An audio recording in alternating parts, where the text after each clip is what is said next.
Hey there, friends! I have a spine-chilling tale to share with you today that will keep you on the edge of your seat. It's a story about control, manipulation, and a puppet that seems to have a mind of its own. You won't believe the twists and turns it takes. So grab some popcorn, get cozy, and let's dive into this eerie adventure together. And while you're here, I want to share something special with you. Have you ever wished you could wake up feeling lighter and more refreshed? Well, introducing LipoSlend, the natural at-home liposuction method that helps you lose weight while you sleep. Imagine waking up lighter and refreshed, thanks to this special blend of ingredients like sulforaphane and Cissus quadrangularis. It works to keep fat away and helps your body manage weight easily. And there's more! Order today and get 2 free bonuses. Flawless Skin Secrets for tightening skin after weight loss, and Primal Desserts for guilt-free sweets. Plus, enjoy free shipping on every order. Ready to change your nights and your body? Click the link in the description below to grab your discounted LipoSlend and start your journey to a healthier you. Now let's get into the story. I walked into the dusty little antique store on a rainy afternoon, hoping to find something special. The smell of old wood and forgotten memories filled the air. As I wandered through the narrow aisles, something caught my eye, a puppet sitting all alone on a shelf. It was a strange-looking thing with a crooked smile and eyes that seemed to twinkle in the dim light. I felt a chill run down my spine, but I couldn't help myself. I had to take it home. The moment I brought the puppet into my house, strange things began to happen. At first, it was just little noises, soft creaks and whispers that seemed to come from nowhere. I shrugged it off, thinking it was just my imagination. But then, one night, I heard the puppet's voice. It was faint, like a breeze whispering secrets, but I could make out the words. "Do as I say." I felt a shiver of fear, but curiosity pulled me in. What could a puppet want from me? I decided to follow its instructions, thinking it was just a game. The first command was harmless. Go to the kitchen and make a sandwich. I laughed to myself, thinking it was silly, but I did it anyway. As I ate my sandwich, I felt a strange sense of satisfaction, as if the puppet was somehow pleased. I didn't know it then, but that was just the beginning. The next day, the puppet told me to do something different. Take a walk in the park? I did, and it felt good to be outside, breathing in the fresh air. But as I walked, I noticed something odd. The people around me seemed to watch me closely, their eyes filled with a mix of curiosity and fear. When I returned home, the puppet was waiting for me. "You did well," it said, its voice echoing in my mind. I felt a rush of pride, but deep down, a nagging sense of unease began to grow. What was happening to me? Why was I listening to a puppet? Days turned into weeks, and I found myself following the puppet's commands without question. Each task became more bizarre. Steal a toy from the neighbor's yard. Leave a note on the door of the old lady down the street. I felt a strange thrill with each new command, but there was also a darkness creeping in. I was losing control of my own life. One night, I woke up to find the puppet sitting on my bedside table, its eyes glowing in the darkness. "It's time for the final task," it whispered. My heart raced. What could it possibly want now? I felt a cold sweat on my forehead as I listened. "You must make them pay," it said, and I knew exactly who it meant. I had never thought of hurting anyone, but the puppet's words wrapped around my mind like a thick fog. I felt trapped, as if the strings of my own life were being pulled by this sinister little creature. I hesitated, but the puppet's gaze held me captive, and I found myself nodding. As I prepared to carry out the puppet's dark command, I heard a loud crash outside. I rushed to the window and saw shadows moving in the street. My heart pounded in my chest. I was terrified, but I also felt a strange excitement. What was happening? Who were these people? Suddenly, the puppet spoke again, its voice sharper now. "Go outside. Show them who's in control." I felt a surge of adrenaline. I grabbed a coat and rushed out the door, ready to follow the puppet's orders, even as fear clawed at my insides. Outside, I was met with chaos. People were running, shouting, and the shadows were closing in. I felt the puppet's presence pushing me forward, urging me to act. "Do it now," it commanded, and I could feel my heart racing as I stepped into the fray. But as I looked around, I saw the fear in the eyes of the people. They were scared, just like I was. I stopped in my tracks, realizing that I couldn't let the puppet control me any longer. I had to fight back. With every ounce of strength, I turned away from the chaos and ran back home. The puppet's voice grew louder in my head, screaming for me to return and finish what I had started. But I wouldn't let it win. I slammed the door behind me and locked it tight, trying to drown out the puppet's demands. As I stood in my living room, panting and shaking, I knew I had to find a way to break free from the puppet's grip. But how? It was like a dark shadow had taken root in my mind, and I was terrified of what would happen next. Just then, I heard a soft tapping sound coming from the puppet. I turned slowly, my heart pounding. The puppet was moving again, its eyes glinting in the dim light. "You can't escape me," it said, its voice low and menacing. "You're mine now." I felt a wave of panic wash over me, and I knew I had to act quickly. I grabbed a blanket and threw it over the puppet, hoping to smother its influence. But as soon as I covered it, I heard a loud laugh echoing in the room. "You think you can hide from me? I see everything." The air grew thick with fear, and I could feel the walls closing in around me. I was trapped, and the puppet was the one pulling the strings. I needed help, but who could save me from a puppet? The night dragged on, filled with unsettling noises and whispers that seemed to come from everywhere. I could feel the puppet's presence lurking, waiting for the moment I would give in again. I tried to stay strong, but the fear was overwhelming. What if I lost myself completely? What if I became just another puppet in its twisted game? As dawn began to break, I knew I had to make a choice. I could either let the puppet control my life or fight back with everything I had. The thought of giving in made me shudder. I had to find a way to break the spell. But how? I had to think fast. I remembered the old stories about enchanted objects and how they could be defeated. Maybe there was a way to turn the puppet's power against it. I had to find a way to outsmart it. I took a deep breath and stepped closer to the puppet, still covered by the blanket. "What do you want from me?" I demanded, my voice shaking but steady. "Why are you doing this?" The laughter stopped, and for a moment, there was silence. The puppet didn't answer, but I could feel its anger brewing beneath the surface. It wanted me to be afraid, to submit to its will, but I wouldn't let it win. I thought back to the strange tasks it had given me. Each one had been a way to draw me deeper into its control. I had to turn that around. "I won't do what you say anymore," I declared. "I'm taking back my life." The puppet's laughter returned, louder and more menacing than before. "You think you can resist me? You're already mine." It seemed to grow larger, its eyes burning with a fierce light. But I stood my ground, feeling a flicker of hope. "You're just a puppet," I said with newfound determination. "You have no power over me unless I let you. I refuse to be your puppet." With that, I reached for the blanket and yanked it off. The puppet was still there, but it looked different now, smaller, less imposing. I felt a rush of strength as I faced it head-on. "You're nothing without me," it hissed, but I could see the cracks forming in its facade. I took a step closer, feeling the warmth of my own courage rising within me. "No, I'm everything without you," I shouted, and with that I grabbed the puppet and threw it against the wall. It shattered into pieces, and for a moment, I felt a sense of relief wash over me. But then, a wave of darkness enveloped the room. The pieces of the puppet began to swirl and rise, forming a shadowy figure that loomed over me. "You think you've won?" It growled, its voice echoing with rage. "I will always be a part of you." I felt the fear creeping back in, but I remembered the strength I had found. "No, you're just a shadow of my past," I yelled, and I focused all my energy on pushing the darkness away. The shadow shrieked, and I could feel the power of my own while pushing against it. "You don't control me," I shouted again, and with one final surge of strength, I banished the darkness from my mind. As the first rays of sunlight broke through the window, I collapsed to the floor, panting but free.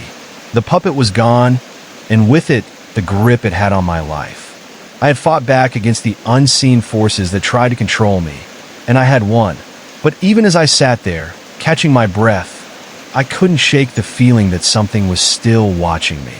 I glanced around the room, half expecting to see the puppet reassemble itself. The fear lingered, but I knew I had faced my fears and come out stronger. The battle was over for now, but I couldn't help but wonder what other unseen forces were out there, waiting to pull the strings of my life again. I had to stay vigilant, for I knew that the puppet master was always lurking in the shadows, ready to strike when I least expected it. I sat on the floor, still catching my breath, heart racing with adrenaline, as the sunlight finally poured into my room, filling it with a warmth that contrasted sharply with the chilling events that had unfolded. But something nagged at the back of my mind. Although I had banished the puppet, I felt an unsettling energy lingering in the corners of my home. It was as if the shadows held their breath, waiting for the next moment to strike. Each creak of the floorboards echoed louder than before, a reminder that I was still alone in this house. I tried to shake it off, but the feeling of being watched crept under my skin. I stood up cautiously, glancing around as I moved to the kitchen. Surely, the bright morning light would chase away any remaining darkness. As I poured myself a glass of water, I noticed something out of the corner of my eye. On the kitchen table, there was a small object shimmering in the sunlight. I took a step closer, only to realize it was a piece of the puppet I had shattered. How could that be? I had thrown it against the wall, and yet here it was almost mocking me, as if challenging my belief that I had won. I felt a wave of nausea, my hands trembling as I reached for it. The moment I touched the cold wood, a shiver ran down my spine. Just then, a chill washed over the room. The temperature dropped, and I could see my breath fogging the air. My heart raced as I turned to look out the window. The sun had disappeared behind a thick wall of gray clouds, plunging the world into an eerie twilight. Something was wrong. Something was very wrong. The moment I closed my eyes, I heard it again, the whisper. "You can't escape. I'm always here." The voice slithered through my mind, chilling me to the bone. With every heartbeat, I felt a growing anxiety. It felt so real, so close. I knew I had to act, but part of me felt paralyzed, unable to escape it. I took a deep breath and decided to confront whatever was lurking in the shadows of my home. I had to prove I was stronger than the darkness. I moved toward the living room, the air heavy with dread. As I stepped inside, the lights flickered, casting long shadows that danced ominously across the walls. I could hear a faint scratching sound coming from the fireplace, like tiny claws clicking against the brick. I approached cautiously, my heart pounding in my chest. At that moment, I thought about what would happen if I looked into the fireplace and saw something staring back at me. As I reached the edge of the mantel, I leaned down to peer inside. The darkness within seemed to pull at me, an endless void. I dared myself to lean in closer, straining my eyes to see anything tangible. Suddenly, a gust of cold air erupted from the fireplace, extinguishing the small flames still dancing within. I stumbled back, my breath quickening. That was not normal. That was a warning. Then, without any warning, something began to crawl out of the darkened chimney. I froze, unable to scream. A small figure emerged, a grotesque imitation of the puppet I had once owned. It had elongated limbs and a twisted version of the puppet's smile. Its eyes, however, were deep voids, reflecting my own fear. It stared at me, unmoving, as if studying every detail of my terrified expression. "Did you really think you could be rid of me?" It hissed in a voice that churned my stomach. I recoiled and stumbled backward, desperation flooding through me. I was losing my grip. I needed to find a way to escape this creature, this nightmare from which I couldn't wake up. In a panic, I sprinted to the front door, my hands shaking as I twisted the doorknob. To my horror, it wouldn't budge. It was locked. I turned back to face the creature, which was now looming closer, gliding toward me as though it floated above the ground. "You can't run from me anymore," it taunted, and its voice had an echoing quality that seemed to resonate through my bones. I ran toward the hallway, hoping to reach the back door. With each step, the atmosphere felt thicker, pressing down on me. I glanced over my shoulder, and to my horror, the figure was moving faster, its limbs stretching longer, as if each step it took propelled it closer to me. I burst through the hallway toward the back door, only to find that it was also locked. Impossibly, a mirror on the wall caught my eye. As I ran past, I stole a quick look at my reflection, and horror washed over me. Behind me in the mirror, the creature was right there, an ugly grin etched on its face, mirroring my every move. My heart dropped when I realized that whatever I escaped in reality was still tethered to me through the mirror. It was playing with me. I couldn't bear to look anymore. I turned sharply and ran to the staircase. I knew I needed to get to the second floor. Maybe I could find a way out from there. As I raced up the stairs, I could hear the creaking floorboards behind me, the soft, mocking laughter echoing through the hall. Just when I thought I reached safety, I stumbled into my room, slamming the door behind me. This was my sanctuary. I had to take a moment to breathe, to think. I threw my back against the door, catching my breath. Suddenly, the lights began to flicker violently, plunging the room into darkness before illuminating briefly with bursts of brightness, casting eerie shadows on the walls. Through the shifting light, I could see the shape of the puppet creeping towards me, its eyes now glowing red, filled with malevolence. I grabbed my phone, the only source of light I had, and shone it in the direction of the figure. My hands were shaking, the light flickering as I focused on the creature. "You don't scare me," I shouted, even though my voice trembled.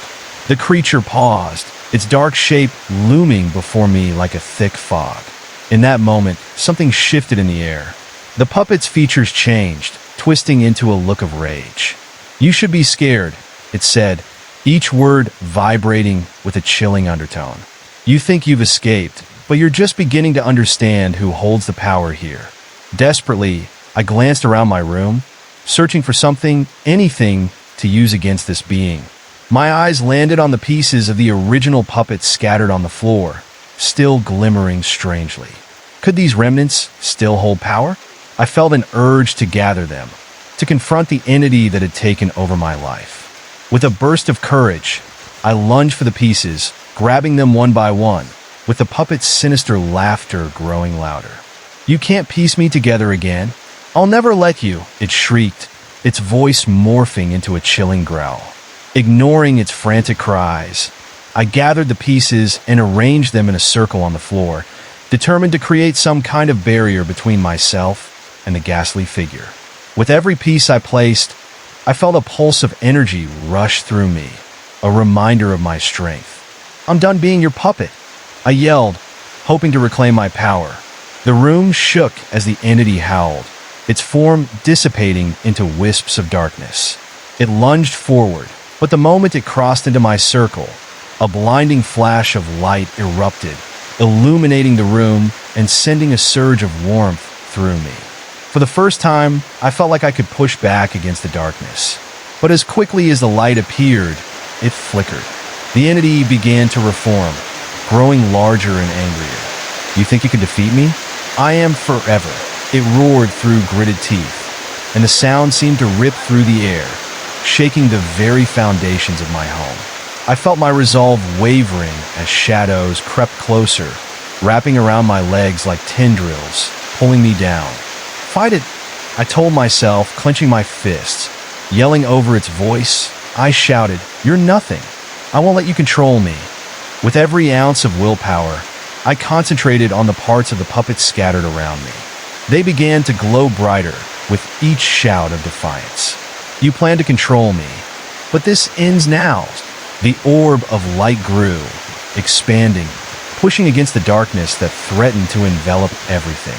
The entity's distorted laugh turned into a shriek of unmatched horror as it realized that I had tapped into something even deeper than fear, my own spirit that burned fiercely above it all. With a final pulse of energy, I yelled with everything I had left, unleashing my power in a blinding wave. The room exploded with light, the shadows screaming as they dissipated into the air. For a moment, I felt weightless, suspended between realms, until the surge grounded me back on my feet. I opened my eyes and blinked against the sudden brightness. The puppet was gone. In its place, the room felt calm, almost peaceful, as the morning light poured in through my window. But even in that moment of victory, An unsettling thought echoed in my mind. Had I truly defeated it, or had I merely delayed the inevitable? The warmth of the sun felt strange against my skin. I was finally free, but something told me the battle was far from over. Was it still lurking in the shadows, waiting for the next opportunity to control me again? As I stood in my room, I couldn't shake the feeling that the puppet master was still somewhere out there, watching and waiting. Whatever happened next, I knew I had to stay vigilant. I had overcome the first wave of darkness, but I felt the weight of the uncertainty lurking just beneath the surface. The puppet may have been defeated, but what if something even darker was waiting in the wings? I glanced at the pile of puppet pieces, still glowing faintly. Should I keep them as a reminder, or get rid of them for good? I couldn't decide. As I contemplated my next step, I felt a sudden chill brush against my neck, an icy finger of dread creeping back into my mind. Maybe there was more to this story than I had realized. Narrative ton, please. Cider fusion. I could feel the hairs on the back of my neck standing straight up. The weight of the darkness still clung to my chest like a heavy fog, and something in the pit of my stomach told me that my fight wasn't over. Even in the sunlight, the air felt charged, thick with anticipation. What if the puppet had been just a gateway? I moved back to the window, peering outside. The clouds were still thick, hanging low, casting a murky shadow across the neighborhood. The usual sounds of morning were missing. Where were the birds? The distant sounds of laughter from children playing? Everywhere, silence enveloped the place, broken only by an occasional gust of wind whispering through the trees. I stepped away from the window, my heart racing again. I didn't want to be trapped alone like this. The feeling of being watched returned, more insistent than before. I felt it in my bones, a foreboding presence lurking just on the edge of my perception. I had to do something, anything, to regain control. As I paced around the room, glancing at the shattered puppet pieces, I heard a faint scraping sound, almost like nails dragging across wood. My breath caught as I turned slowly toward the door. There it was again. Someone was outside my room. "Hello," I called out, trying to keep my voice steady, but it wavered, betraying my fear. There was a pause, followed by a sudden silence that filled every inch of the room, suffocating me. A chill swept through. I was acutely aware that I wasn't truly alone. I moved cautiously toward the door, bracing my hand against the cool metal knob as I slowly turned it. My heart hammered louder with each click of the mechanism, echoing in the heavy stillness. I cracked the door open just enough to peek out. Nothing was there. The hallway was shrouded in soft shadow, a painting of stillness, but I knew it was a facade. I squeezed my eyes shut, trying to push the sense of dread aside. Maybe it was just my imagination. Cautiously, I stepped out, feeling the cold air wash over me as I ventured into the hall. With each step, the floor creaked ominously beneath my weight. The house felt different, the walls closer, as if they were closing in on me, trapping me in an unsettling embrace. I turned toward the staircase, half expecting to see the puppet standing at the bottom, waiting to taunt me. But instead, something caught my eye. A door slightly ajar at the far end of the hallway, one I rarely noticed before. It had always felt too mundane to pay attention to, just a forgotten closet that had been there longer than I remembered. But now it beckoned to me, the faintest sliver of darkness visible within. Compelled by an unseen force, I walked toward it, my gut churning with apprehension. Each step felt deliberate, as if I were being guided by a thread that was tugging me closer. When I reached the door, I hesitated. The shadows within seemed to breathe, inviting me into their depths. I pushed the door open wider, and the air inside was stale, heavy with the scent of dust. The darkness seemed thicker here, pulsating with a life of its own. Just as I was about to turn away, a faint glint caught my eye. Something was lying on the floor amidst the clutter, something metallic, shining dully in the darkness. I leaned down to inspect it, my fingertips brushing against an old, rusted locket. I hesitated at first, the locket feeling wrong in my hand. It wasn't just an ordinary object. It felt like a relic from another time, laden with history. I flipped it open, and my breath hitched in my throat. Instead of a picture, there was a swirling mist inside, darker than the shadows around me. Suddenly, a gust of wind howled through the house. The door slammed shut behind me, and the room plunged into darkness. Panic surged through me as I fumbled for the doorknob, but it wouldn't budge. The shadows danced around, whispering secrets that sent shivers down my spine. "What do you want?" I shouted, feeling helpless. The darkness shifted, and I heard a soft chuckle that made my blood run cold. "You took my pieces," a voice echoed from the depths, a high-pitched, mocking tone that felt like nails on a chalkboard. "I am the puppet master," it hissed, echoing my worst fears. "You thought you could destroy me, but here I am. Here we are." The locket began to glow brighter, illuminating the space around me momentarily in a sickly yellow light. I could see the remnants of the puppet forming in the shadows, stitched together by the darkness. It was rebuilding itself, every fragment merging as if it had never been broken at all. I stumbled back, fear clutching my heart as I tried to process the impossible. "No, you can't come back!" I yelled, but it was too late. The creature began to take shape, its eyes glowing like embers, waiting to consume me once more. With every ounce of fear inside me, I gripped the locket tighter. "Leave me alone!" I screamed, forcing the words through my trembling lips. In response, the puppet's laughter filled the room, vibrating through the air. "You invited me in," it taunted. "Did you really think you could get rid of me?" I turned and pounded on the door, shouting for help that I knew wouldn't come.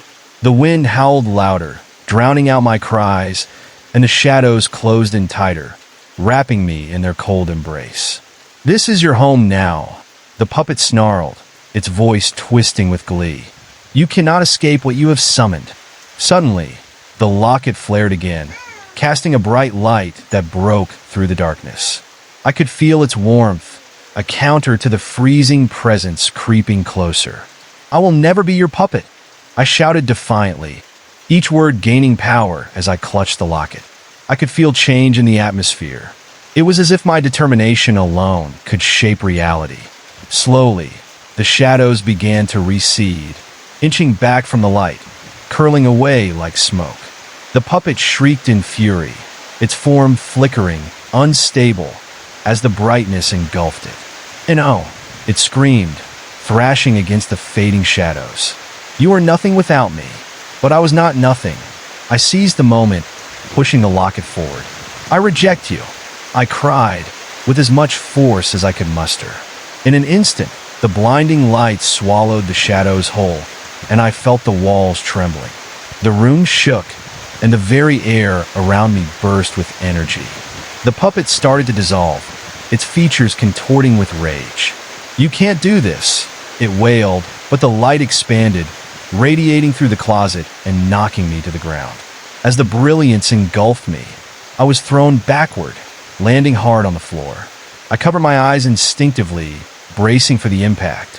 When I finally dared to look around, I found myself back at the hallway, sunlight pouring in through the windows, illuminating everything. Yet, amidst the light, I could see faint remnants of darkness lingering in the corners, like shadows refusing to fade. I took a few shaky breaths, my heart pounding, but the overwhelming sense of dread was still there. The battle was won, but I understood this wasn't the end. My surroundings felt eerily quiet. I could see the remnants of the puppet, the pieces still shining faintly in the sunlight. It was almost as if they were whispering, their voices barely audible, but filled with malice. What had I just awakened? I took a hesitant step back toward my room. Each footstep echoed ominously, the air thick with uncertainty. I could feel something watching me, a heavy presence still lurking just beyond the edges of my vision. Whatever was left behind wasn't finished with me yet. Would it ever be? I had faced the puppet master today, but I feared that something darker was now lying in wait, hidden within the very walls of my home.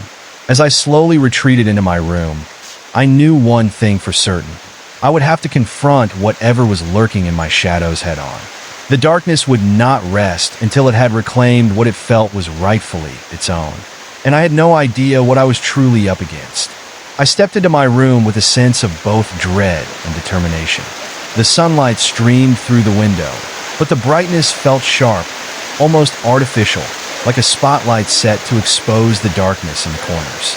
I had fought the puppet master, but I could still feel the remnants of darkness swirling just beyond my sight. As I moved deeper into the room, the remnants of the broken puppet glimmered on the floor, catching the light in a sinister way.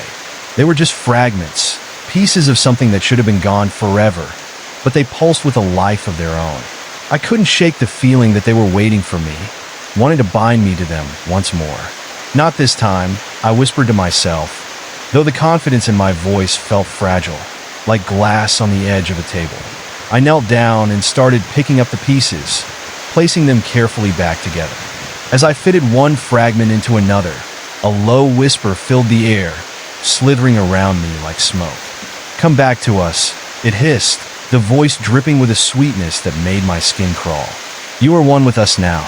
I froze, the chill creeping up my spine, forcing me to drop the pieces and retreat a few steps. "Stay away!" I shouted, but the shadows only deepened. My heart raced as I backed up against the wall, my breathing coming sharply through my chest. I tried to gather my thoughts, to remind myself of the power I had felt moments before, but the whispers grew louder, tugging at my senses, washing over me like a tidal wave. "Embrace it. Embrace us," the voice murmured. "You cannot deny your true self." My hands shook as I pressed them against my ears, desperate to drown out those sickening words. But as I did, the room began to shift. The walls warped slightly, twisting and curling into shapes that felt wrong, unsettling. I could barely comprehend what I was seeing. There were faces emerging, distorted and twisted, like abstract shapes formed by the darkness, all contorted with pain and longing. "Join us," they cried in unison, their mouths stretching wider than what should have been possible. It felt as if the entire room had grown sentient, constricting around me, threatening to suffocate me in its embrace. I could taste fear on my tongue. It felt like rust, sharp and bitter. For a moment, I considered running, fleeing from the horror that was unfolding before me. But then, a sudden strength surged through me, an instinct to fight. I wasn't about to let this darkness consume me again. I focused on the locket still clutched in my hand, the warmth radiating softly as if it had its own heartbeat. "Get back!" I shouted, gripping the locket tightly. "I won't give in to you." In a flash, the shadows recoiled, hissing and writhing as if they couldn't bear the light. I stepped forward, the locket glowing brighter as I demanded, "What do you want from me?" Suddenly, the whispers began to echo, morphing into a cacophony of screams. "You belong to us." They echoed in waves of sound, colliding against one another until the words lost meaning. My head spun as I tried to comprehend the chaos around me. The faces in the shadows twisted in agony, their expressions both pleading and furious, desperately reaching out to me with clawed hands that felt all too real. "Stop it!" I cried, backing away. I felt the wall pressing in, the darkness encroaching upon my every thought. "You're not real." And yet deep down, I knew that they were real. They were parts of the puppet's essence, fragments of its hive mind, clawing for my attention, wanting to pull me into their eternal grasp. "Join us," they continued, their voices softening. "Be free from this suffering. You cannot escape who you are."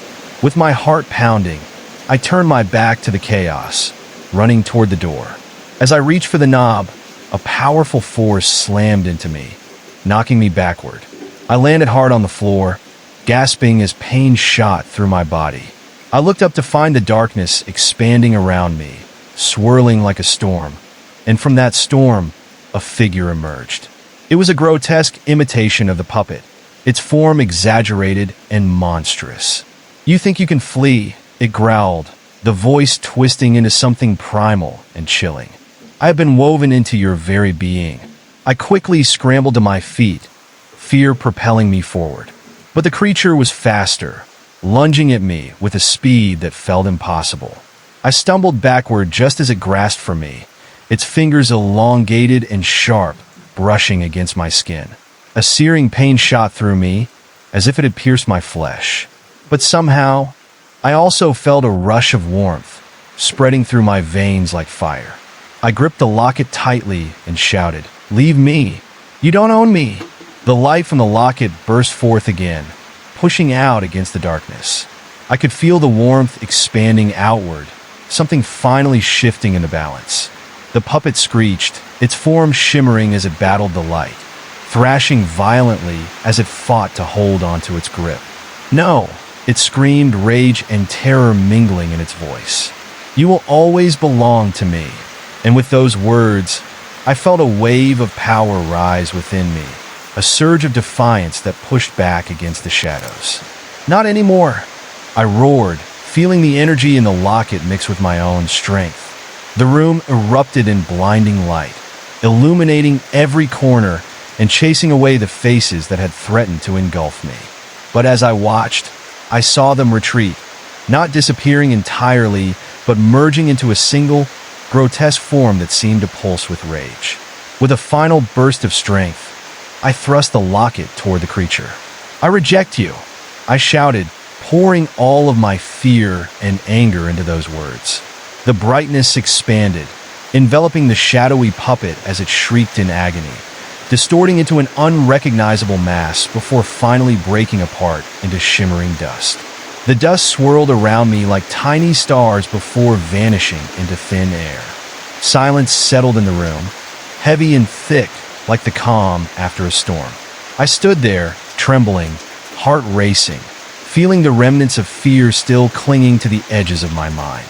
I was exhausted, but a flicker of something else stirred within me, a timid sense of triumph. But then I noticed something lurking in the corner. It was an outline, shifting and dark, pulsing faintly as if it had a life of its own. It writhed in anticipation, refusing to be fully visible. My blood ran cold as I took a step back. "No," I murmured. "This can't be happening." Just when I thought I had conquered the puppet master, this new shadow drew nearer, stretching out like fingers grasping for me. I could feel the chill of its presence creeping over the floor, and the room once filled with light began to darken again. "Join us," the deep voice called out, echoing within the shadows, a fumbling temptation that enticed and horrified me at the same time. "You cannot escape. You belong here." I shook my head, desperately trying to latch onto the remnants of courage I still held. "I won't be a part of you." But my resolve felt fragile, easily swayed by the whispering allure of the darkness. The air grew thick, suffocating, as tendrils of shadow danced around my feet, pulling gently, beckoning me to step into their depths. What was this? Had I opened a door to something much worse? "Enough!" I shouted, gritting my teeth, bracing myself against the encroaching shadows. I couldn't let it win. I wasn't done fighting.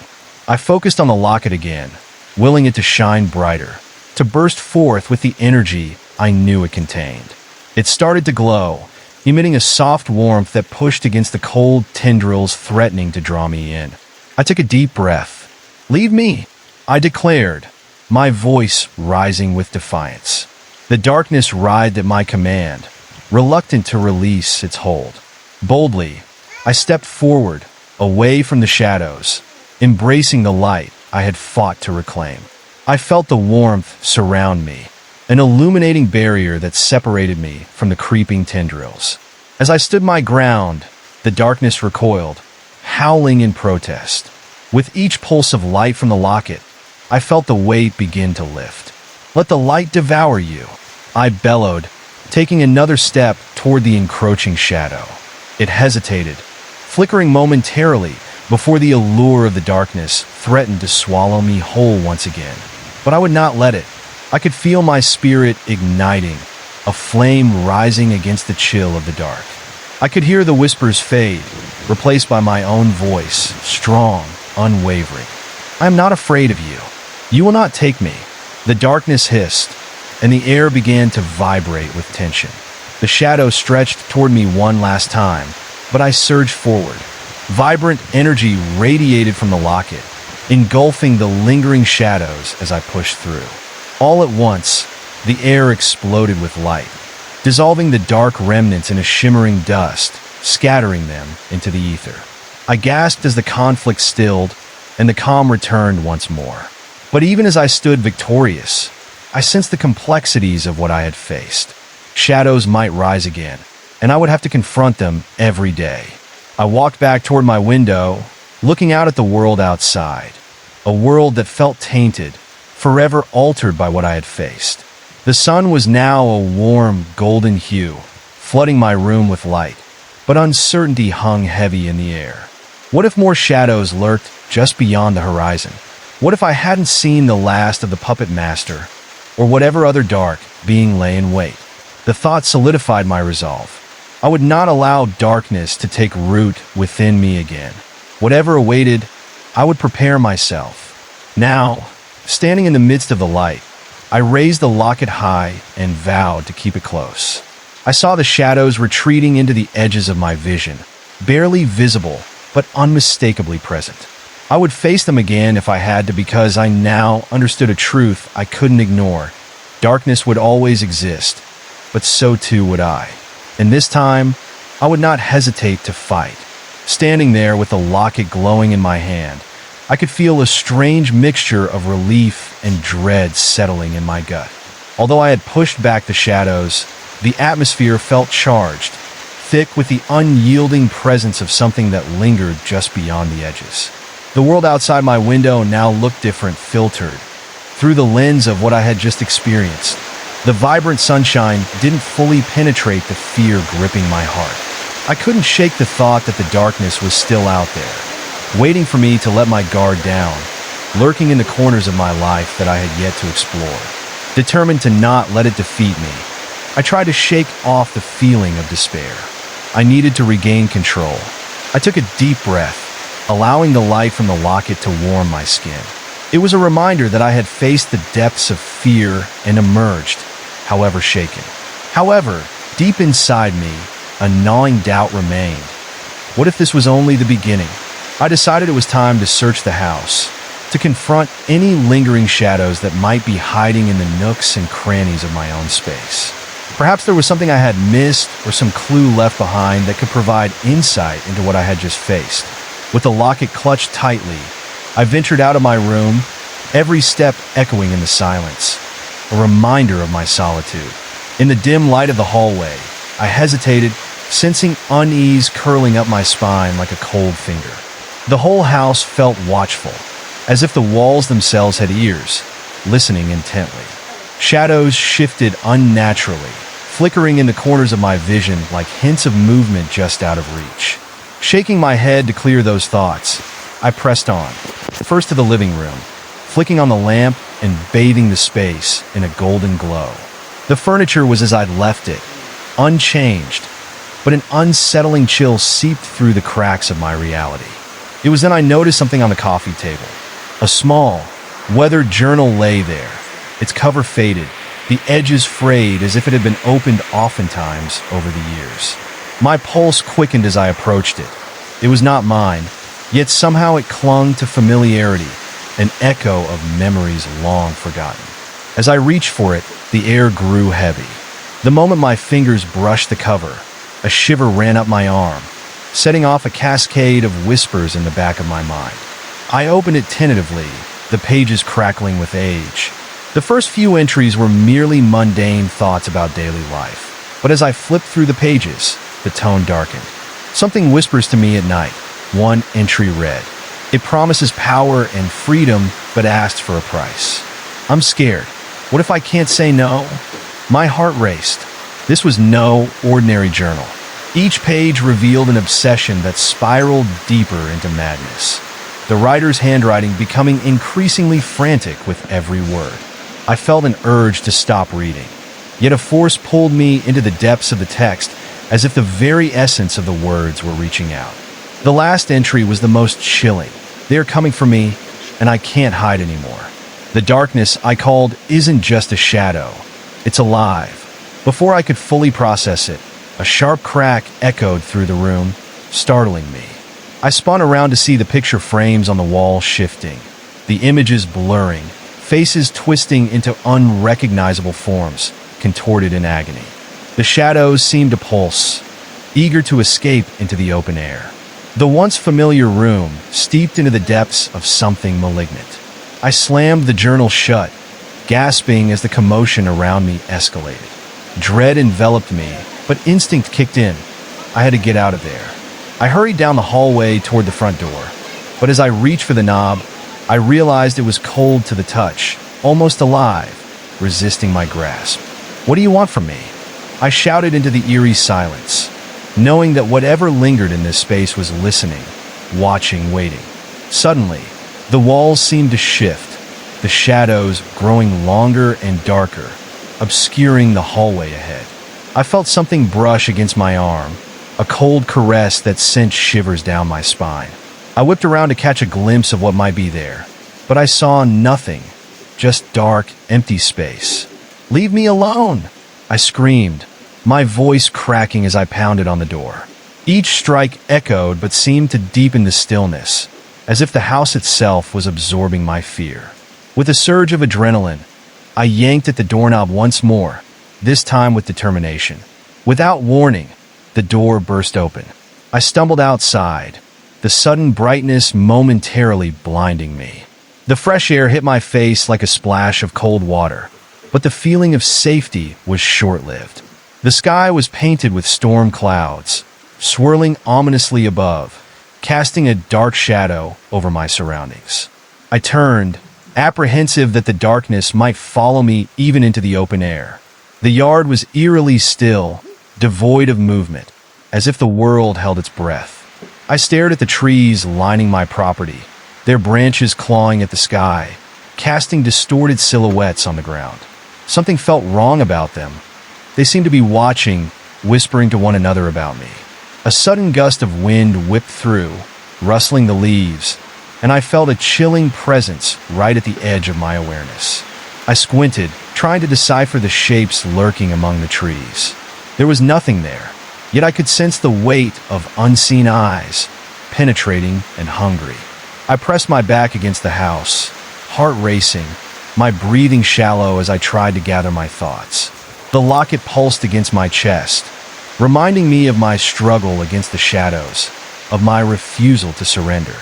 But now that determination was overshadowed by an overwhelming sense of dread. As I wrestled with my fears, a low moan echoed from the trees, reverberating through the air like a haunting melody. It was followed by another, more distinct whisper. "You cannot escape," it taunted, resonating with an unsettling familiarity. "You belong here." I could feel the strength of that voice wrapping around me, trying to tug me back into its grasp. My legs felt heavy, rooted to the ground. "Fight it," I told myself, clenching my fists. "You are stronger." But those words alone weren't enough. I could sense an impending danger, a tidal wave of darkness rising just out of sight. Clenching the locket, I took a shaky step away from the house, scanning the periphery of the yard. It was time to confront whatever had been unleashed, whatever menacing presence threatened to pull me back into the abyss. Through the swirling clouds, I saw a figure gradually emerge from the shadows at the edge of the woods. It was tall and indistinct, yet I could see the outline of something grotesque, a hunched form that was aching to break free. I felt bile rise in my throat, a desperate instinct warning me to run, but something rooted me in place. "Come closer," it beckoned softly, the voice enticing. "You are meant to join us." The figure stepped further into the dim light, the shape becoming slightly clearer, yet remaining agonizingly distorted, like a reflection in warped glass. "No!" I cried out, the word almost lost in the wind. "You can't have me." But the figure only grinned wider, its mouth stretching in a way that made my stomach churn. It was a horrible imitation of the puppet, a manifestation of everything I had fought against. The laughter that followed echoed through the yard, carrying a chilling, hollow sound that reverberated through my bones.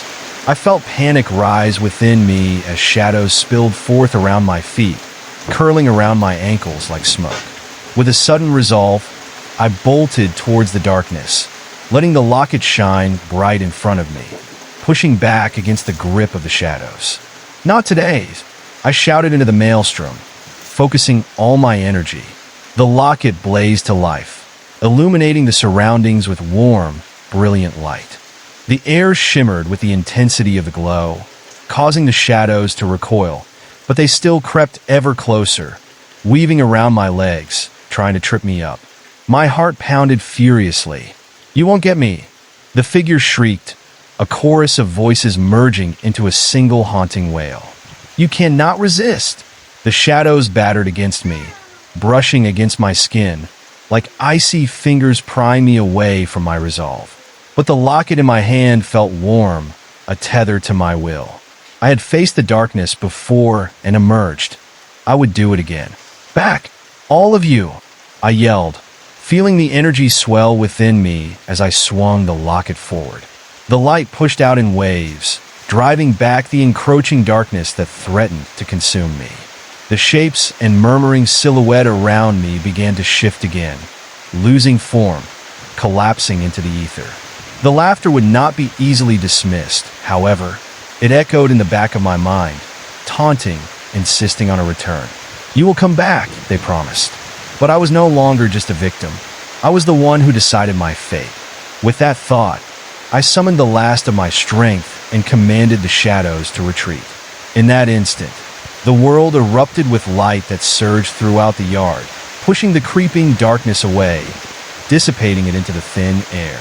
The twisted figure howled in defeat as the brilliance enveloped it, and with a final burst, it vanished into the faint mist that hung in the air. I stood there in the aftermath, panting heavily, the locket pulsating in my hand. I had fought against the shadows once again, but a sense of foreboding gnawed at me. Was that the end, or merely a temporary reprieve? The sky darkened overhead, clouds swirling ominously, and I knew that I couldn't let my guard down. Whatever I had just faced might return, emboldened by my fear. With a final hesitant glance toward the trees, I took a deep breath, reminding myself that I had faced the darkness and survived, but the remnants still lingered. They could always come back, always put me to the test, and I would have to be ready. I stood there, heart racing, the remnants of the confrontation still fresh in my mind. The darkness had retreated, but the feeling of unease wrapped around me like a cold blanket, and I knew I couldn't let my guard down. Night was approaching, and the sky had transformed into a canvas of deep purples and blues, a stark contrast to the threat I felt lingering. The last traces of sunlight slipped away, and shadows began to dance more freely across the ground. I hurried back inside, the front door creaking loudly, as if whispering secrets of what had just transpired. The moment the door clicked shut behind me, an unexpected chill settled in the hallway. It was as if the shadows I had battled had slipped back in through the cracks, waiting for another chance to engulf me. I fought the urge to panic, knowing I had to remain strong, determined to arm myself further against whatever was out there. I retraced my steps to the living room, grabbing the journal off the table. Flipping through its pages again, I searched for anything that might help me understand what I was facing. The entries became more frantic, almost illegible, with erratic drawings sketched in the margins. One in particular caught my eye, a figure similar to what I had seen outside, all jagged lines and darkened features. I felt a knot tighten in my stomach. The writer described a ritual, something dark and powerful that could summon the shadows. Why would anyone want to do that? I thought, shuddering at the implications. As I continued reading, a noise broke the silence, a faint scratching at the window. I froze, my heart pounding. With every beat echoing in my ears, I moved slowly toward the sound. I peered out through the sheer curtain, dread pooling in my chest. The trees stood still, their branches swaying slightly in the wind, but something was out there. A dark shape slithered just beyond the edge of the yard. It stayed hidden in the shadows, but I could feel its eyes boring into me, watching, waiting. "Stop it," I whispered under my breath, trying to shake the fear that gripped me. I quickly turned away from the window, my instinct telling me to distance myself from whatever malevolent force was lurking outside. Just as I stepped back, I heard it again, the sound of shuffling, scratching, louder this time, as if something was trying to get in. With adrenaline coursing through me, I darted back to the living room, checking to see if all the doors were locked. The front door was secure, but I felt an overwhelming urge to check the back as well. As I made my way to the kitchen, the air grew heavy again. It was suffocating, thick with tension that made my skin crawl. I reached for the light switch, but no light flickered on. The bulb had blown, leaving me in near darkness. The cold whispered around me, wrapping around my legs like tendrils, urging me to turn back. Instead, I switched on my phone's flashlight, the dull beam cutting through the shadows. The kitchen looked normal at first glance, though I couldn't shake the feeling that something was off. I strained my ears, listening for the slightest sound, and that's when I heard it, a soft whispering, barely discernible, but definitely there. Let me in, it echoed from beyond the back door. I felt a chill run down my spine. The voice was different from what I had faced before. It was smooth, almost seductive, luring me in with a promise I couldn't understand. My hands trembled as I approached the door, the whispers growing louder with each step. Open the door, it beckoned, the tone childlike and innocent. I just want to play? No, I shouted, planting my feet firmly as panic set in. Leave me alone! But the whisper persisted, growing more aggressive, as if frustrated by my refusal. You can't escape me. You're mine. I backed away from the door, struggling to think clearly. I needed to gather my thoughts, figure out what to do next. The front door was locked. The back door felt like an invitation to something sinister. I couldn't let fear control me. The light from my phone flickered. I glanced down, noticing the battery dying. The shadows around me seemed to swell, hungry for the darkness that would soon envelop the room. Panic surged as I looked around for something. Anything that could help. That was when I noticed a glint on the countertop. It was a knife, the blade shining faintly in the weak light. I seized it, gripping it tightly, feeling a surge of determination. The allure of the whispers faded momentarily, but they returned with a vengeance, pounding in my ears. Don't fight it. Join us, the voice cooed, seductive and dark.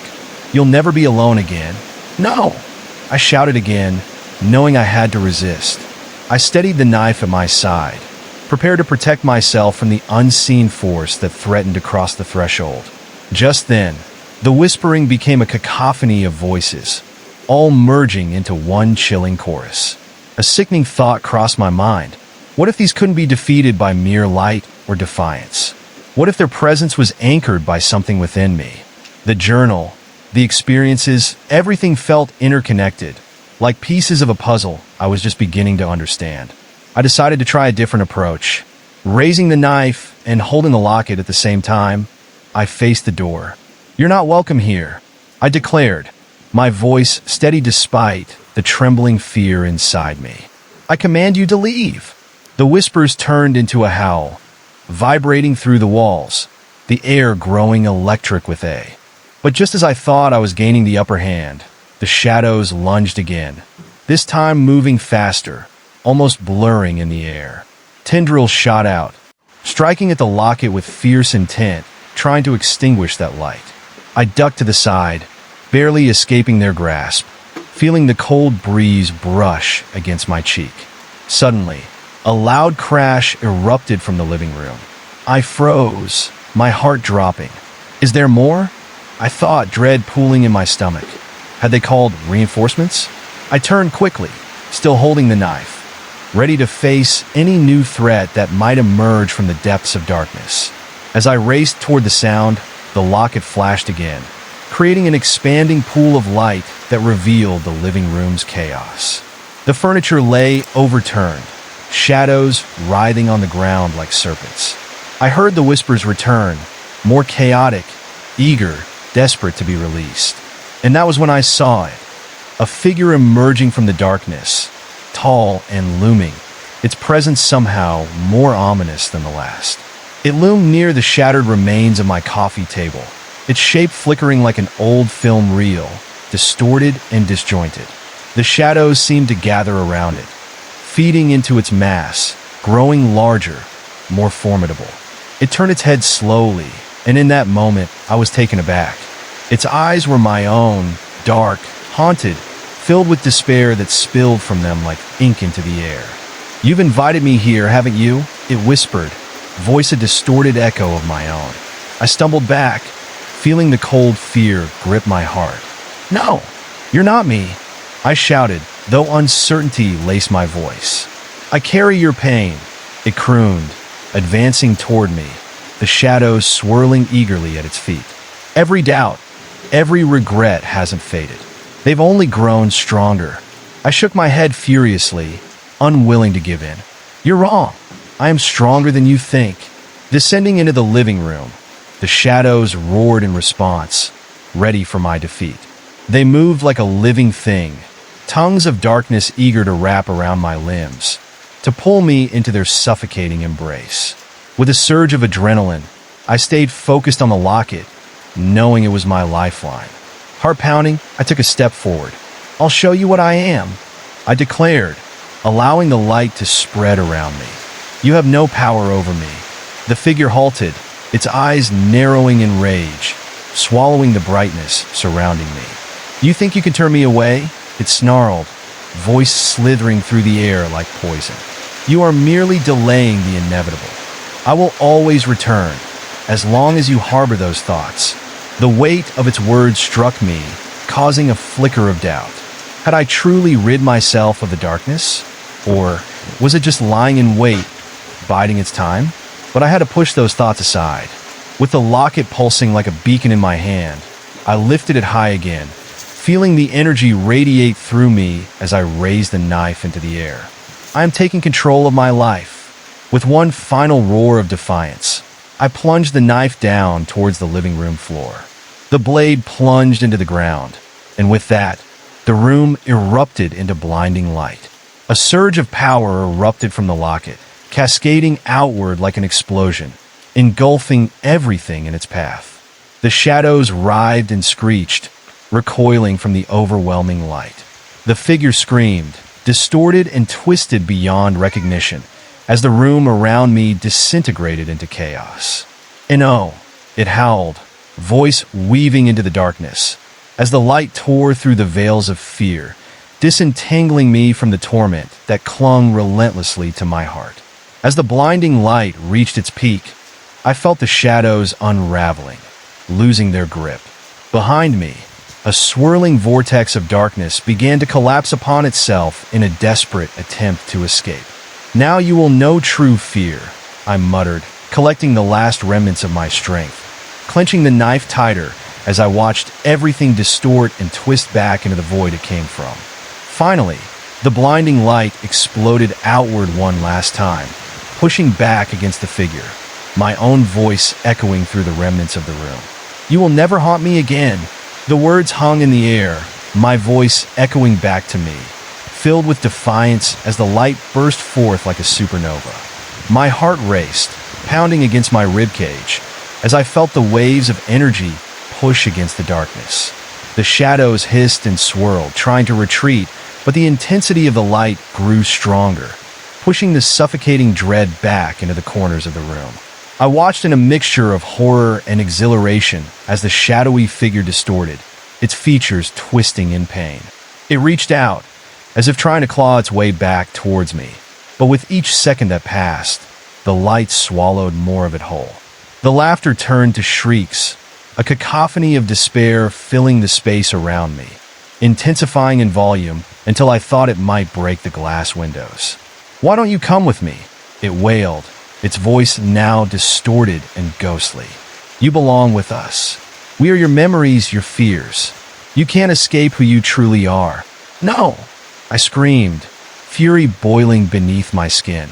As I raised the locket higher, I felt something shift deep within me, a realization that the strength to overcome this darkness had always been there, dormant like a coiled snake waiting to strike. I could not let the weight of my past drag me down. The light surged again, wrapping around the remnants of the shadow creature, dispersing them into wisps that danced in the air, evaporating like smoke. Yet even as I pushed forward, I felt a shift, an unsettling sensation crawling over my skin like tiny insects. My instincts screamed at me, a primal urge washing over my senses. Then I noticed the shadows creeping back, but this time, they weren't alone. New forms began to emerge, grotesque figures shaped from the very darkness itself. They slithered from the corners, their limbs thin and elongated, eyes glowing like embers in a dying fire. My heart sank as I realized these weren't just echoes of my past. They were twisted reflections, manifestations of something darker and more primal. "What are you?" I gasped, taking a step back, clutching the knife tighter. They moved like sinuous smoke, curling and twisting, their mouths opening wide to reveal rows of jagged teeth that glimmered as they broke the silence. "We are the echo of your doubt. We are the shadows that follow you, created from each moment of fear." One of them hissed, the voice layered as though multiple beings were speaking at once. "You cannot extinguish us." I felt a chill run through me, a wave of hopelessness that tried to latch onto my resolve. But with each breath, I reminded myself of the light, of the locket that continued to shine even amidst the dark.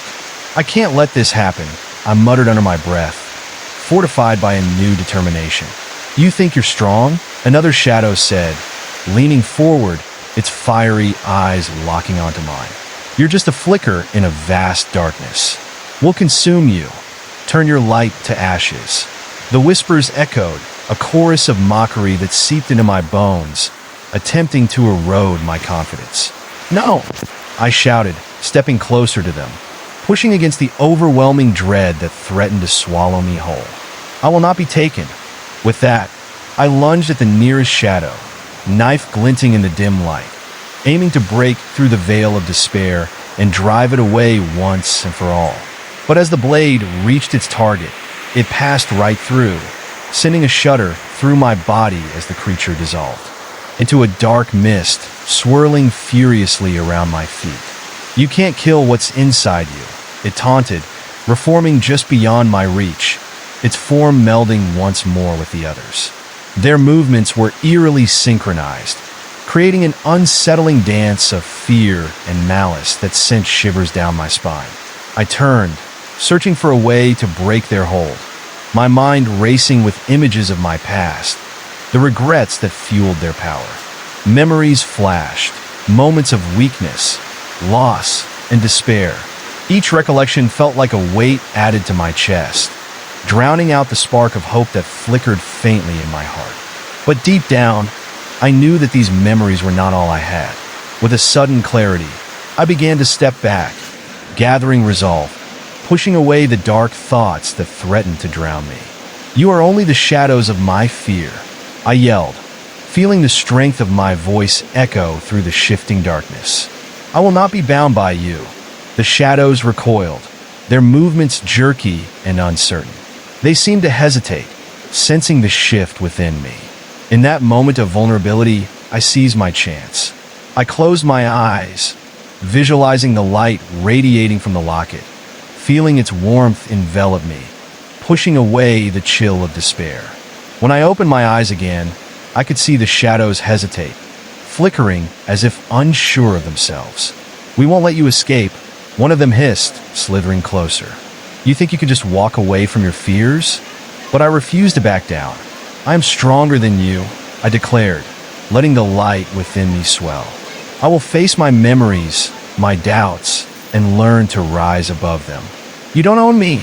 As I focused on the brightness, the locket pulsed fiercely against my chest, illuminating the room in blinding rays.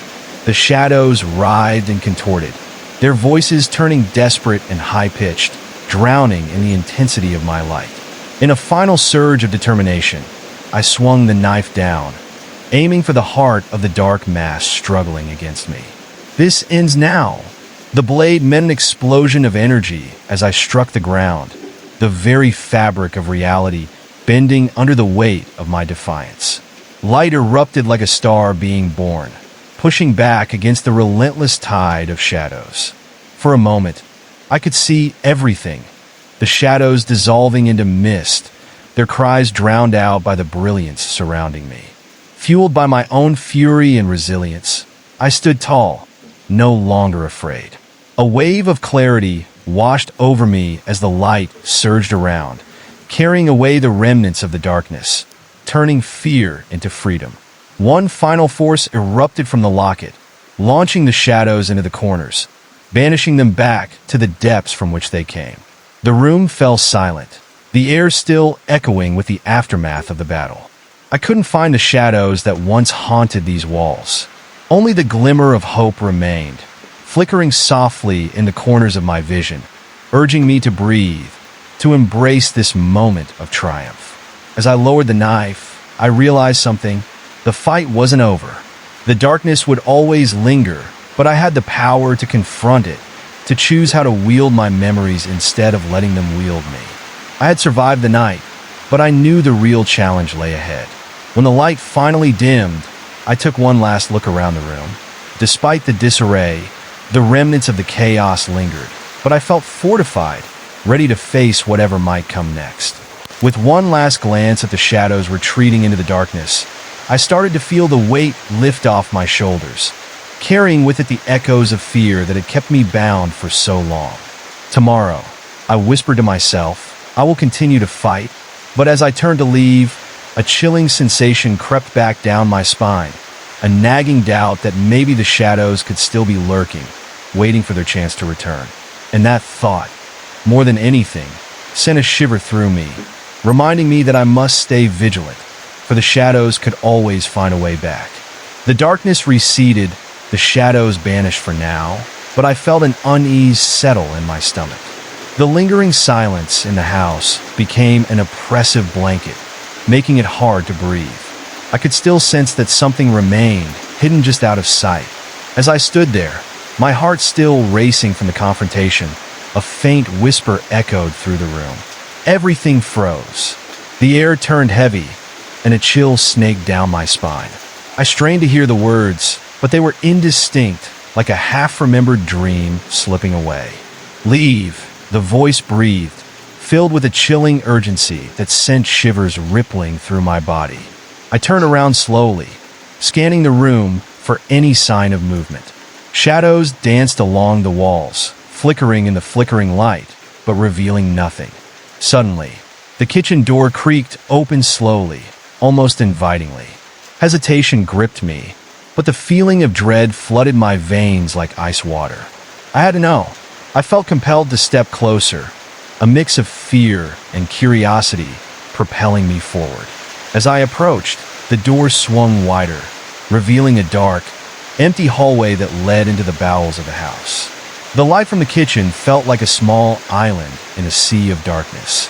Shadows writhed around my feet as I took a deep breath, clutching the knife and lock it firmly in my hands.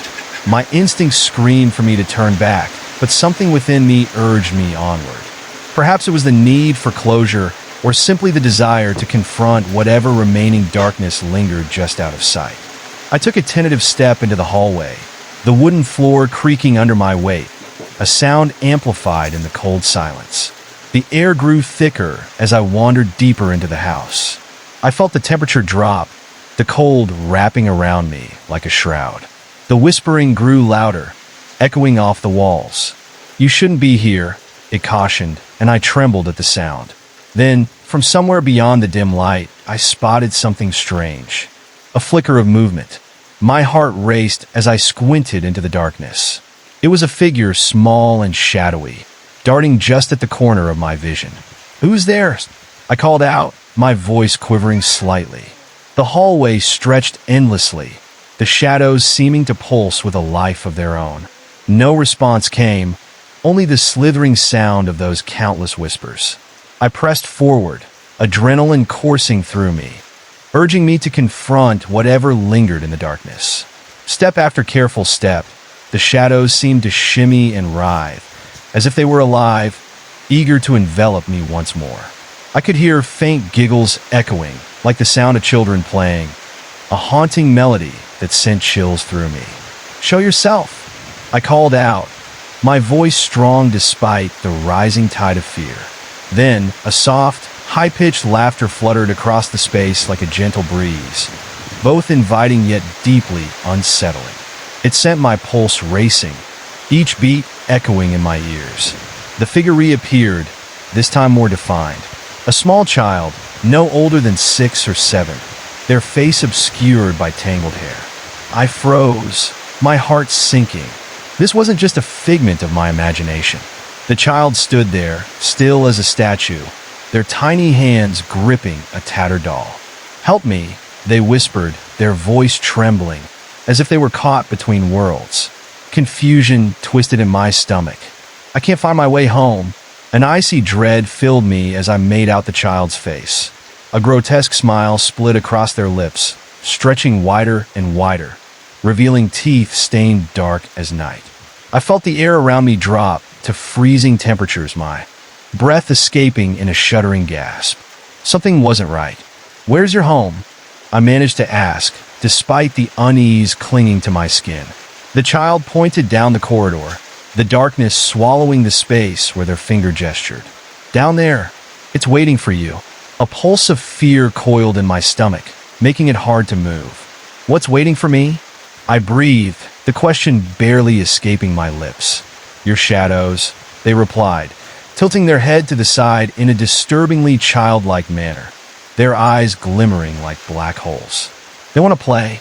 Suddenly, the temperature dropped further, and shadows surged around the child, swirling in a menacing dance. The laughter erupted into a crescendo, echoing through the hallway, wrapping around me like cold chains. "They love to play." The child's voice twisted, transforming into a shriek that sent ice through my veins. I turned to run back toward the kitchen, but my feet felt heavy, each step dragging like I was wading through molasses. The shadows pooled around me, thickening, trying to pull me back into their grasp as panic surged in my chest. "No, please!" I screamed, desperation fueling my flight. The walls seemed to stretch, the hallway elongating infinitesimally, warping around me. I felt the dark tendrils reaching, probing in my mind, trying to tear apart my resolve. I could see the child still standing there, laughter echoing in my ears, their mouth stretching into an impossibly wide grin. "Don't run away," they called out, voice dripping with sweetness and malice, a mockery of innocence. "You need to play with us?" With renewed determination, I focused on the light still pulsing from the locket, forcing myself to remember that I could break free. As I sprinted, I clutched the knife to my chest while calling out into the darkness, "Leave me alone." Each step felt like a battle, shadows clawing at my legs, pulling me down, their whispers merging into a symphony of chaos. "You cannot escape," they chanted, their voices growing louder, swirling around me like a tempest. But I pressed on, heart racing, breath coming in gasps. The kitchen door loomed closer, a beacon of hope amidst the engulfing darkness. I could feel a force pushing against me, as if the entire house were alive, writhing under the weight of my fear. Finally, I burst through the kitchen door, into the warmth of the fading light. The door slammed shut behind me with a deafening bang, sending vibrations through the very core of the house. The whispers faded, replaced by an eerie silence that hung in the air like smoke. I leaned against the door, chest heaving, eyes wide as I tried to comprehend what had just happened. But before I could catch my breath, I noticed a reflection in the kitchen window.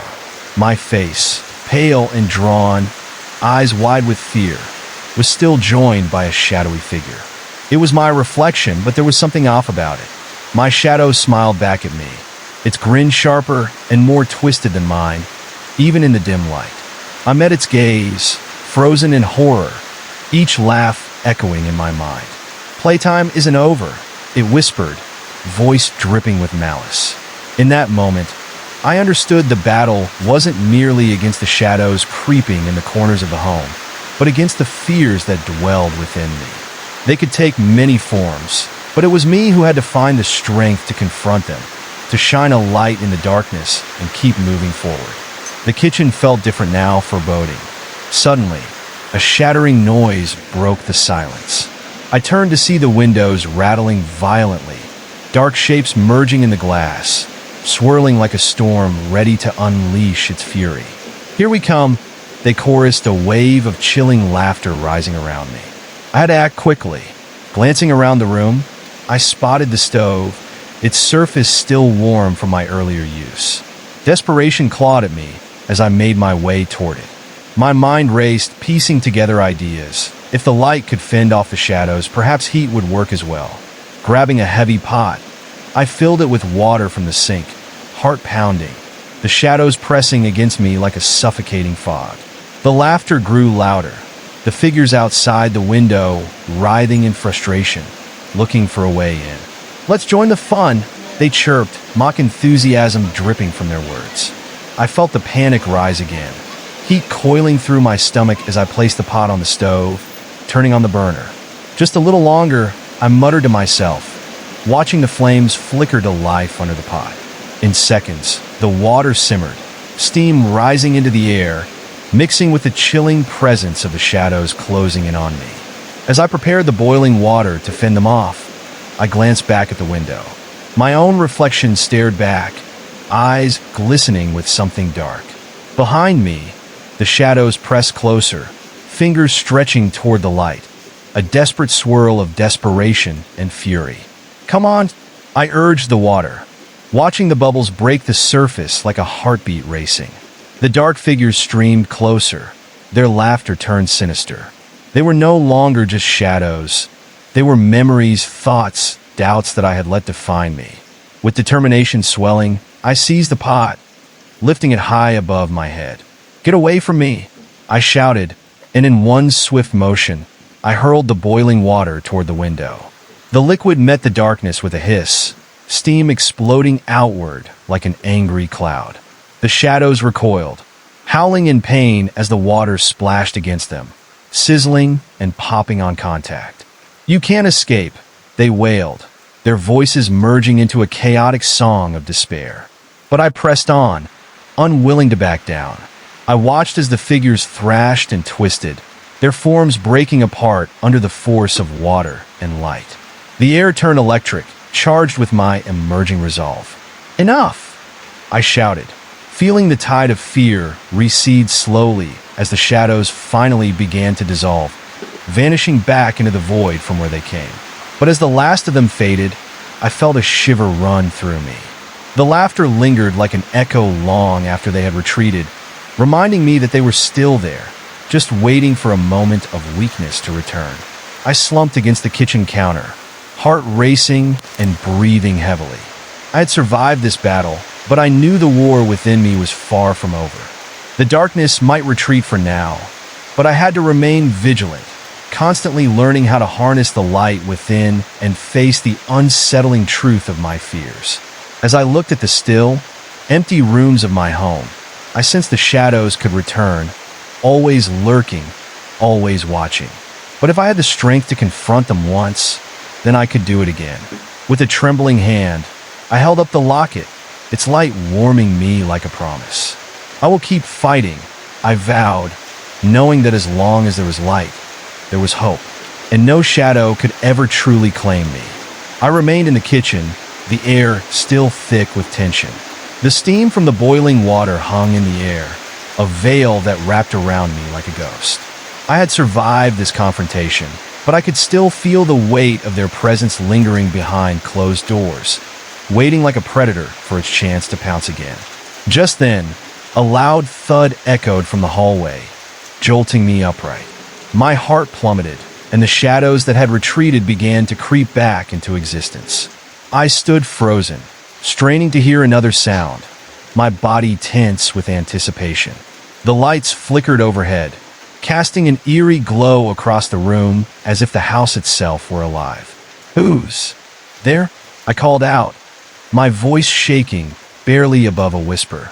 Silence answered me, heavy and suffocating, making it harder to breathe. I felt the locket pulse against my chest, but it didn't shine with the same warmth it had before.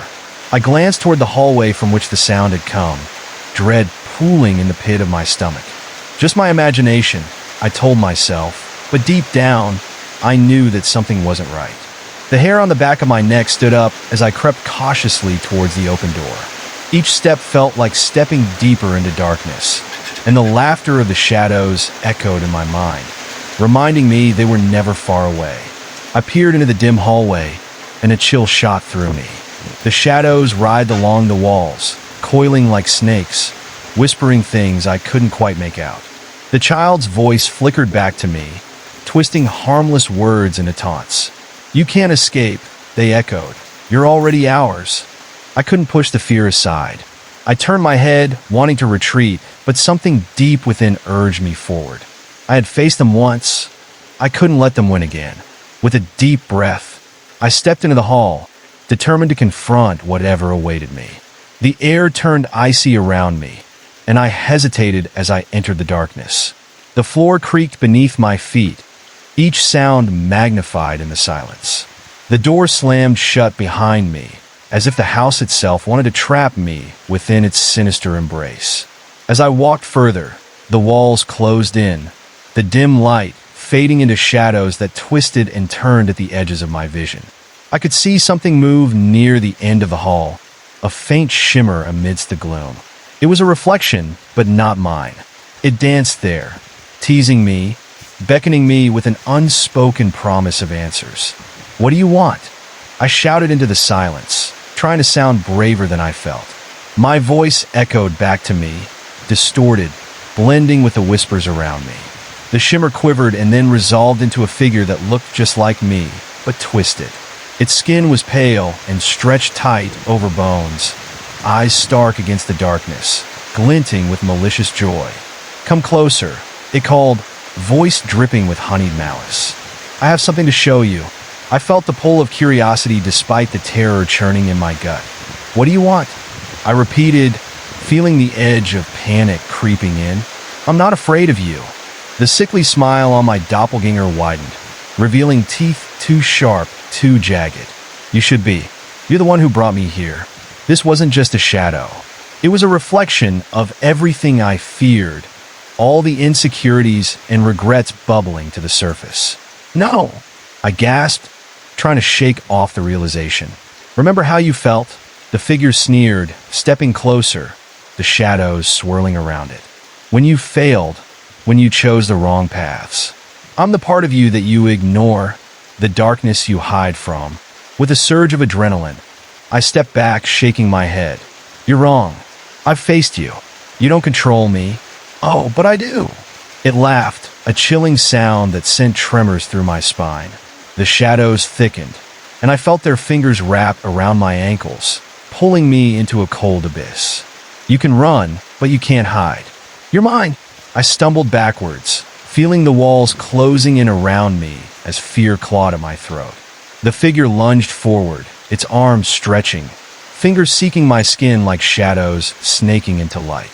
You don't even know what true fear is. In that moment, I realized I had to fight back. I searched for my locket, desperately willing its light to break through the suffocating darkness. "You're wrong!" I screamed, clutching it tightly. "I'm stronger than you think." The locket flared to life, illuminating the hall with bright golden light. The shadows screamed, tearing away, shriveling into brilliance, but the figure only laughed louder. "You think that little light can save you? Please, just go away!" I shouted, feeling the heat from the locket vibrate through me, imbuing me with newfound strength. The air crackled with energy as I raised the locket high, willing it to push back against the figure. Shadows only need a moment of weakness to return. It hissed, its smile fading into a grimace. "You can suppress me now, but I will always be here, lurking in your mind. Not if I can help it."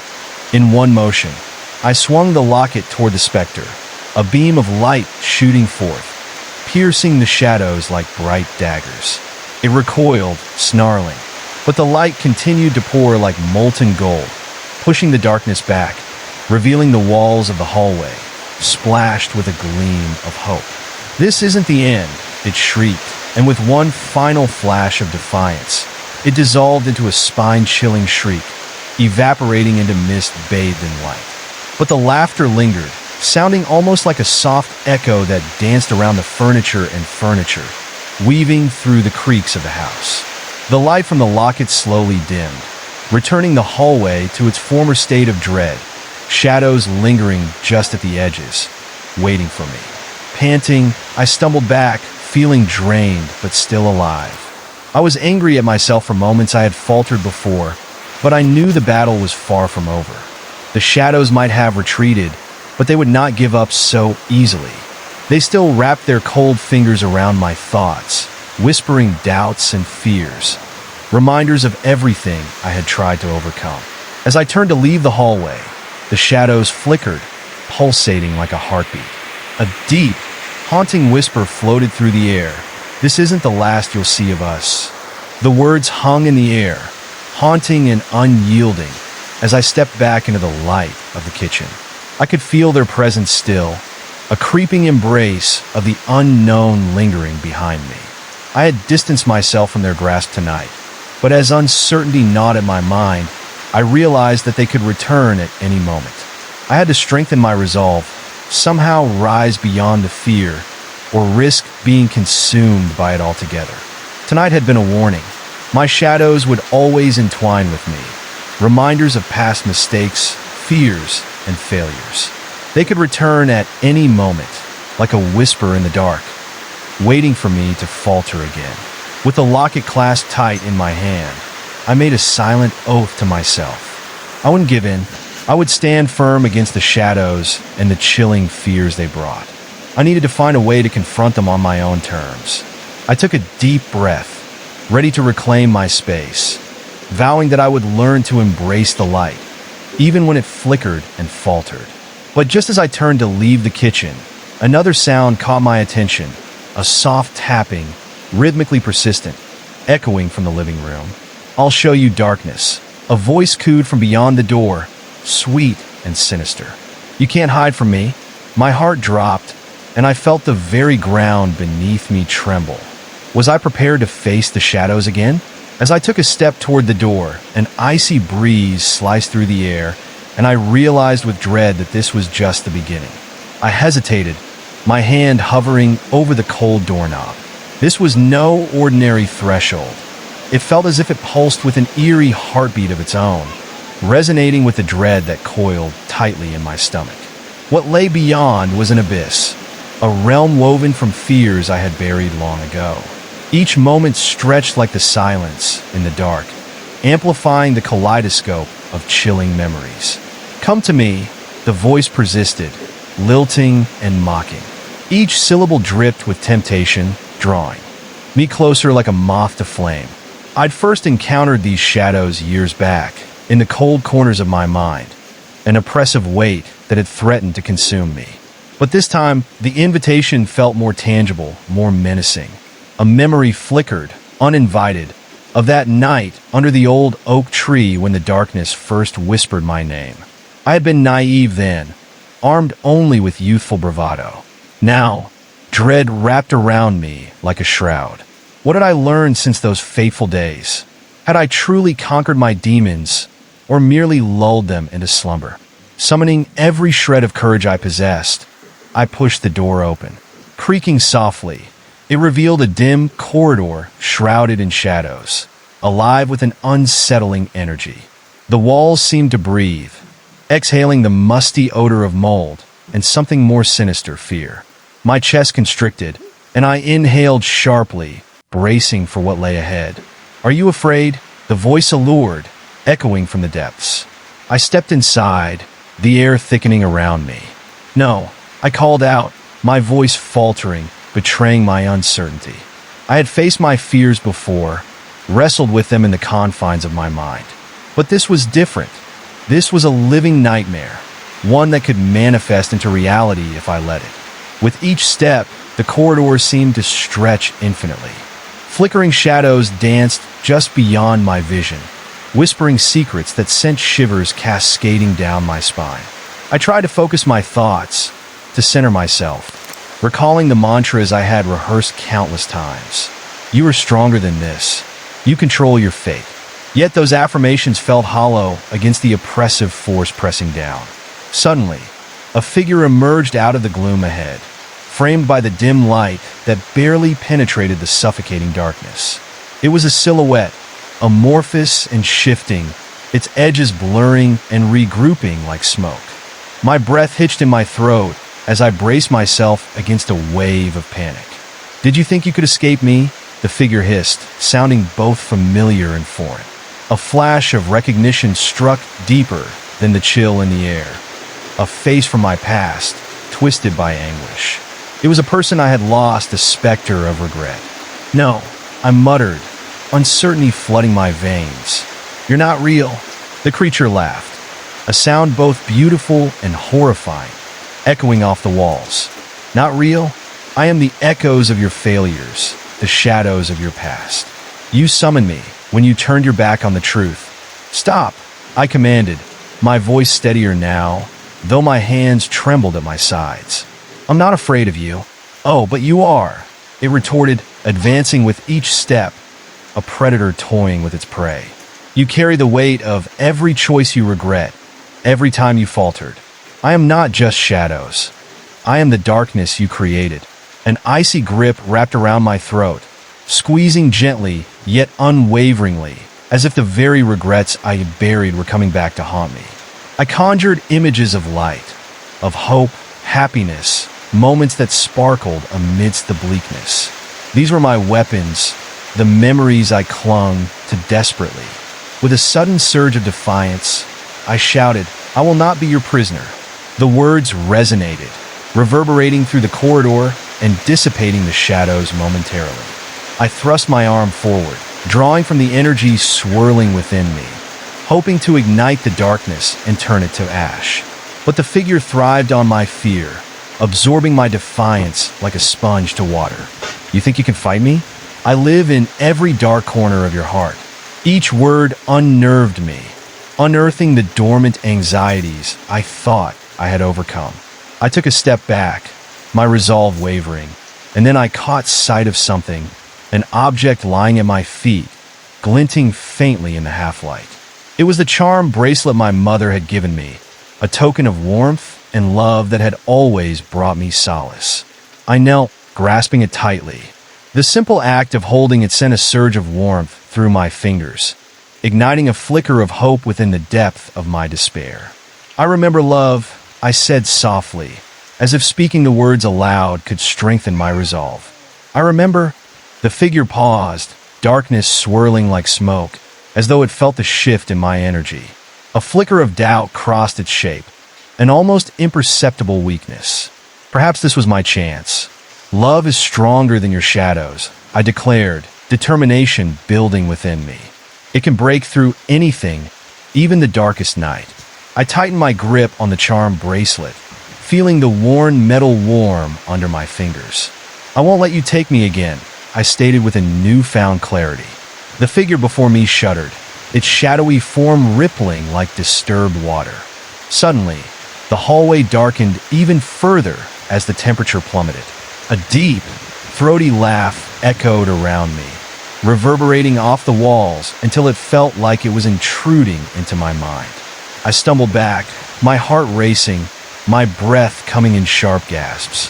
I never anticipated that this confrontation would elicit such a primal fear, one that clawed its way up from the depths of my being. "Running won't help you," the echo taunted. The shadows thickened, swallowing the light from the charm bracelet, and I was plunged into near-total darkness. Panic surged in my chest, constricting like a vice. I strained my eyes, trying to discern shapes around me, but everything seemed indistinct, as if the very fabric of reality was unraveling. Then I heard it, a low whispering, like the rustling of dead leaves or something scuttling just out of sight. My instinct screamed at me to flee, but where would I go? There was nowhere to escape. Suddenly, the shadows began to take form again, shifting like living entities, contorting and twisting as they bled toward me. "I've been waiting for this moment," it crooned, the voice now layered with the echoes of those I once knew. The words wrapped around me like chains, pulling me closer to a deeper abyss where nightmares lived. I could almost make out faces in the darkness, faces I recognized from the past, twisted expressions gazing at me with reproach. Each glance pierced through my skin, sending cold shivers racing down my spine. In a desperate bid, I stumbled backward, my foot catching on something. With a startled gasp, I crashed into the wall, a sharp pain slicing through my shoulder. I quickly glanced over my shoulder, just in time to see a shadow dart away. A fleeting glimpse of something watching me, lurking just beyond the veil. "Don't hide," I shouted, holding up the charm bracelet as if it could fend off the oncoming tide. "Show yourself." The air thickened, taking on a suffocating heaviness. I felt dizzy, as if the ground was shifting beneath me. Suddenly, a piercing scream erupted from behind the walls, a sound so raw and anguished it threatened to rip the very fabric of reality. The walls began to pulse, like a living being caught in the throes of agony. I staggered back, my heart racing. Then I noticed something glinting on the floor amongst the debris, a shard of broken glass. Instinctively, I reached for it, its edge reflecting what little light remained. The weight of despair pressed hard on my chest, whispering that I was on the verge of becoming trapped in this nightmare forever. Before I could regain my footing, tendrils of shadow snaked toward me, their icy grip wrapping around my wrist like a constrictor. "Face what you've done," the haunting voice intoned, rising and falling in tone as if mocking my every attempt to resist. Images flashed through my mind. Every person I had let down, every poor choice, every regret. I squeezed my eyes shut, grounding myself at the last moment against the weight of their judgments. I could not crumble now. I was here to fight, not to succumb to the fear that had plagued me for so long. With a surge of determination, I swung the shattered glass shard, aiming at the creeping shadows. "You have no power over me," I screamed, the fractured blade glowing with a fierce, incensed light. The shadows recoiled, retreating ever so slightly. It was as if my words had the power to create fissures in their eldritch forms. I struck again and again, desperation driving each erratic movement. But the darkness retaliated. It lunged forward, enveloping my mind with whispers that sank deep into my psyche. "You think this is strength, but it's merely a mask for your weakness. You will always be haunted." In my moment of doubt, something cold pressed against my skin, a phantom breath grazing my ear. I recoiled, shivering at the touch. "You can't escape who you are," it hissed, and I opened my eyes wide, willing myself to believe that I could forge my own destiny if I truly faced the abyss. Just then, the walls erupted into a cacophony of screams, twisting my ears and pulling me further into despair. Visions of horrifying memories flooded my mind, blood-curdling images of moments when I had stumbled, times when shadows stretched out from the edges and swallowed my happiness whole. But within that chaos, the charm glimmered with an almost tangible light. It was a reminder of hope, of love that transcended fear. As I clutched it tighter, an idea ignited within me. I envisioned warmth, moments filled with laughter, with joy. I pictured every hand held, every embrace, every fleeting moment of beauty amid the darkness. Love will always find a way, I shouted defiantly, allowing the warmth of the charm to radiate outward. The shadows recoiled, their forms shriveling as if scorched by sunlight. A bright glow enveloped me, and I felt strength surge within, flowing through my veins like a river of light. The figure began to distort, swelling and collapsing as the light penetrated deeper. It lashed out, fragments of shadow, flailing wildly, but I held my ground. I would break free.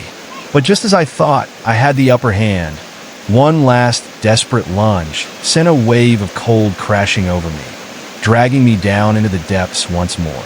My surroundings warped and twisted violently as my voice echoed through the abyss. Emptiness, dread, and loneliness surged like a tide, pounding relentlessly against me. Shadows danced eagerly in the blackness, weaving into grotesque figures that morphed and shifted, taunting me with hopes of escape while rooting me in despair. The cold gripped me tighter as I recoiled under the weight of the shadows pressing in from all sides. Their whispers became 1,000 voices, each nipping at my resolve, each one reminding me of everything I wanted to forget. I staggered to my feet, heart pounding in my ears, feeling the air thicken with despair. Shadows loomed closer, dark tendrils reaching out as if desperate to clutch me in an eternal embrace of hopelessness. I closed my eyes, biting my lip to stifle the rising panic. An icy finger traced along my spine, sending chills cascading over my skin. I could almost feel a breath, hot and fetid, spreading against my neck. In that moment, I felt utterly alone, lost within a realm that thrived on my fears. The sting of my past replayed in flashes, memories of disappointment and shame ringing hollow in my mind like a bell tolling for my ending. I forced myself to focus on the charm bracelet, its edge pressed firmly against my palm, whispering calm amid the chaos. I thought of the love it represented, the laughter shared, and the tender moments that shaped my existence. Just as the shadows seemed determined to pull me into their depths, I shot my hand out, holding the bracelet before me like a shield, light spilling forth in a shimmering wave. "Enough!" I screamed, feeling the energy spark within me. The shadows hesitated for a fraction of a second, their grip wavering. I concentrated on that light, imagining it growing stronger, blasting the gloom away and illuminating a path forward. Suddenly, the air shifted again, thickening to the point of suffocation. The whispers transformed into wails of rage, each sound tugging at my consciousness, threatening to drown me in the tide of despair. Shadows curled around me, entwining like serpents as if they fed on my fear. Glimpses of horrific apparitions swirled within their depths, a distorted face here, a contorted body there, all reaching, grasping, and beckoning me to join them in oblivion. I stumbled deeper into the corridor, heart racing, desperate for an exit as the darkness slithered closer. With each step, I felt the cold, stretching tendrils around my ankles, tugging with insistence, dragging me backward with frustrating ease. "You can't escape that which is within you," they taunted, their sinister giggles echoing off the cold, damp walls. Panic surged again as I recalled the comforting images before, clinging to that glimpse of love I had summoned. But just then, a cold wave washed over me, chilling to the bone as if I had stepped in a freezing water. The shadows morphed, transforming the corridor into twisted versions of the places I had once loved. Suddenly, I stood in the backyard of my childhood home, but it was no longer vibrant and full of life. The sun was obscured by thick, swirling clouds, and the laughter I could once hear faintly in the breeze was replaced with a dissonant silence that screamed of neglect. The trees twisted grotesquely, their branches like skeletal hands reaching out from the earth, eager for something to drag down into the abyss. I turned back, panic rising as I found a figure standing there, my younger self, eyes wide and pleading. But the child before me flickered, half-formed and distorted, tears of darkness streaming down a face twisted in anguish. "Help me," it begged, voice trembling like a fragile leaf in a storm. "You can't leave me here. We are the same?" "No," I shouted, taking a hesitant step back. "You aren't real." My heartbeat thundered in my ears, intensifying as I realized the truth. It was not my past that haunted me, but the grief of forsaken hopes I would never heed. Another wail erupted, drawing my attention. The figure convulsed, its form merging with shadows, violently contorting and reshaping into a grotesque echo of my failures. Each breath I took felt heavier, as if the air was soaked in despair. "Face your truth," the shadows hissed, their voices a cacophony of anguish. The ground shook beneath me, and I stumbled forward as the walls around me cracked, revealing terrifying glimpses of countless lives unraveling in the darkness. Individuals lost, dreams shattered, and futures obliterated. I felt myself slipping, as if those haunting visions were pulling me under, consuming my essence with each dreadful gaze. My heart raced as I realized I could no longer tell where I ended and the shadows began. I clenched the charm bracelet tighter, desperately evoking the light again. I summoned every ounce of clarity, calling on memories not shadowed by regret, but filled with warmth, laughter, and hope. The faces of my friends and family, every genuine moment of connection. Each one breathed life into my spirit, illuminating the shadows, threatening to suffocate me. As I clutched the bracelet, the light began to blaze anew, pushing the darkness back inch by slow inch. The figure of my younger self flickered. "Don't leave me behind," it lamented, stretching a hand toward me, its fingers trembling with uncertainty. "I'm not leaving you," I replied, my voice shaking but resolute. "Together we can break this cycle." With that declaration, something deep within me shifted, erupting into a warmth that spread through my body like wildfire, illuminating every dark corner of my mind. I felt the shadows recoil from the brightness, hissing and shrieking as they were forced back, carved away like a sculptor hacking at stone to reveal something beautiful beneath. Just as hope expanded in my chest, like a balloon swelling against the constraints of darkness, I heard an echoing laughter. It was deep and unsettling, as if radiating from the very walls. "You think you can save yourself?" The voice dripped with contempt, clawing at my resolve. The darkness surged again, trying to grip my ankles, but this time I was ready. "Love will always triumph over fear," I screamed, and the light erupted into a blinding flash, a surge of energy that felt alive. I propelled myself forward, pushing against the encroaching shadows with my whole being. But the horrors were relentless. The darkness twisted and writhed, growing denser and more chaotic as I fought to stay grounded. Suddenly, the shimmering light enveloped me completely, and I was drawn into a whirlwind of memories, fragments of triumph and joy interspersed with despair and regret. I felt myself being pulled apart, stretched between two worlds, one of light, where love thrived, the other a cacophony of shadows, gnashing and clawing at my essence. I was torn between love and regret, hope and despair, as the shadows writhed around me, seeking to reclaim what they had lost. The battle raged on in that in-between space, each moment hanging like a precarious thread, ready to snap at any instant, ensuring that the uncertain fate I faced wasn't merely a choice, but a struggle for my very soul. The flickering light urged me to push through the suffocating darkness, while the shadows clung desperately to my past, promising safety if only I'd surrender. Each heartbeat quickened as the suffocating weight of despair threatened to engulf me once again. I felt the pull grow stronger, dragging me deeper into the shadows, while the light flickered precariously, threatening to go out. The cacophony of voices intensified, a swirling storm of despair that clawed at my sanity. "You cannot escape." The whispers became a thunderous roar, screaming at me from every corner of the void. I gritted my teeth against the noise, struggling to stay grounded amidst the chaos. Around me, the darkness twisted and transformed, morphing into images of moments I wished I could forget. The walls closed in, and I gasped as I found myself standing in a dimly lit room, recalling that day, the day I lost everything. The walls were plastered with faded photos, each frame filled with smiling faces that felt so far away now. But as I approached the nearest picture, the smiles twisted grotesquely, the laughter turning to chilling cackles, echoing in my ears and sending icy chills along my spine. "What is this?" I murmured, dread pooling in the pit of my stomach. The shadows surged around me, dragging me closer to the macabre gallery. I reached out to touch one of the frames, but as soon as my fingers brushed against the glass, everything shattered in a wave of darkness.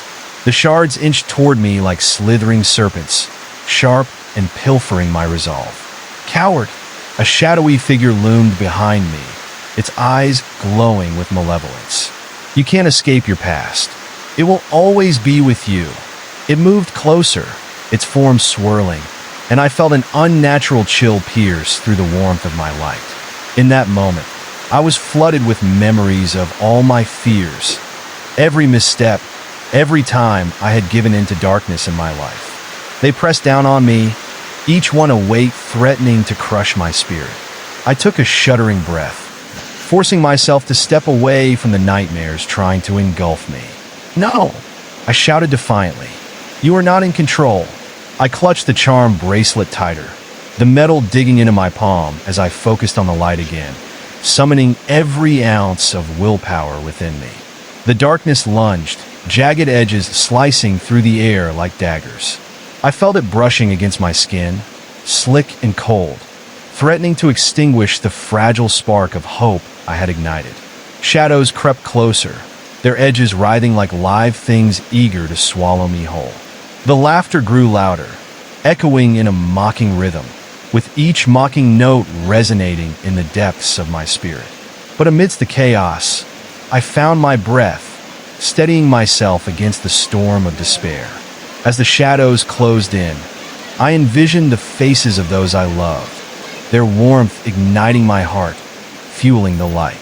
I thought of all the moments I cherished, the laughter shared, and the strength found in connection. The brilliance shifted within me, and I pushed forward, determined to reclaim my future. A brilliant flash erupted as I released a surge of energy through the charm bracelet, and light cascaded around me like a shield. The shadows screamed and recoiled, their forms flickering chaotically, twisting in agony as the brightness chased them back. "You can't have me," I declared, my voice echoing against the walls, the strength of my conviction magnifying with each word. But as the darkness receded, revealing more of the twisted gallery, I felt the ground quake beneath my feet. The walls pulsed as if alive, vibrating with the echo of the shadows' anger, and I could feel their malevolence seeping back in. They pooled like a dark fog, reshaping into sinister figures that mirrored my deepest fears. A face emerged, haunting in its familiarity. It was a version of myself, but twisted and distorted, eyes hollowed out, rage spilling from every feature. "You are weak," it hissed, voice a guttural growl that rattled the very bones of my being. "This fight is futile. You don't deserve the light." The apparition stepped closer, its movements graceful yet predatory, a creature born of every doubt I ever harbored. "I do," I whispered, trembling beneath its gaze. "I do deserve it." I could feel the darkness wrapping tighter around me, a vice of despair pressing against my chest. The wraith lunged at me, but in that moment, my grip on the charm bracelet tightened. A blinding radiance surged outwards, illuminating the darkness and pushing back the shadows.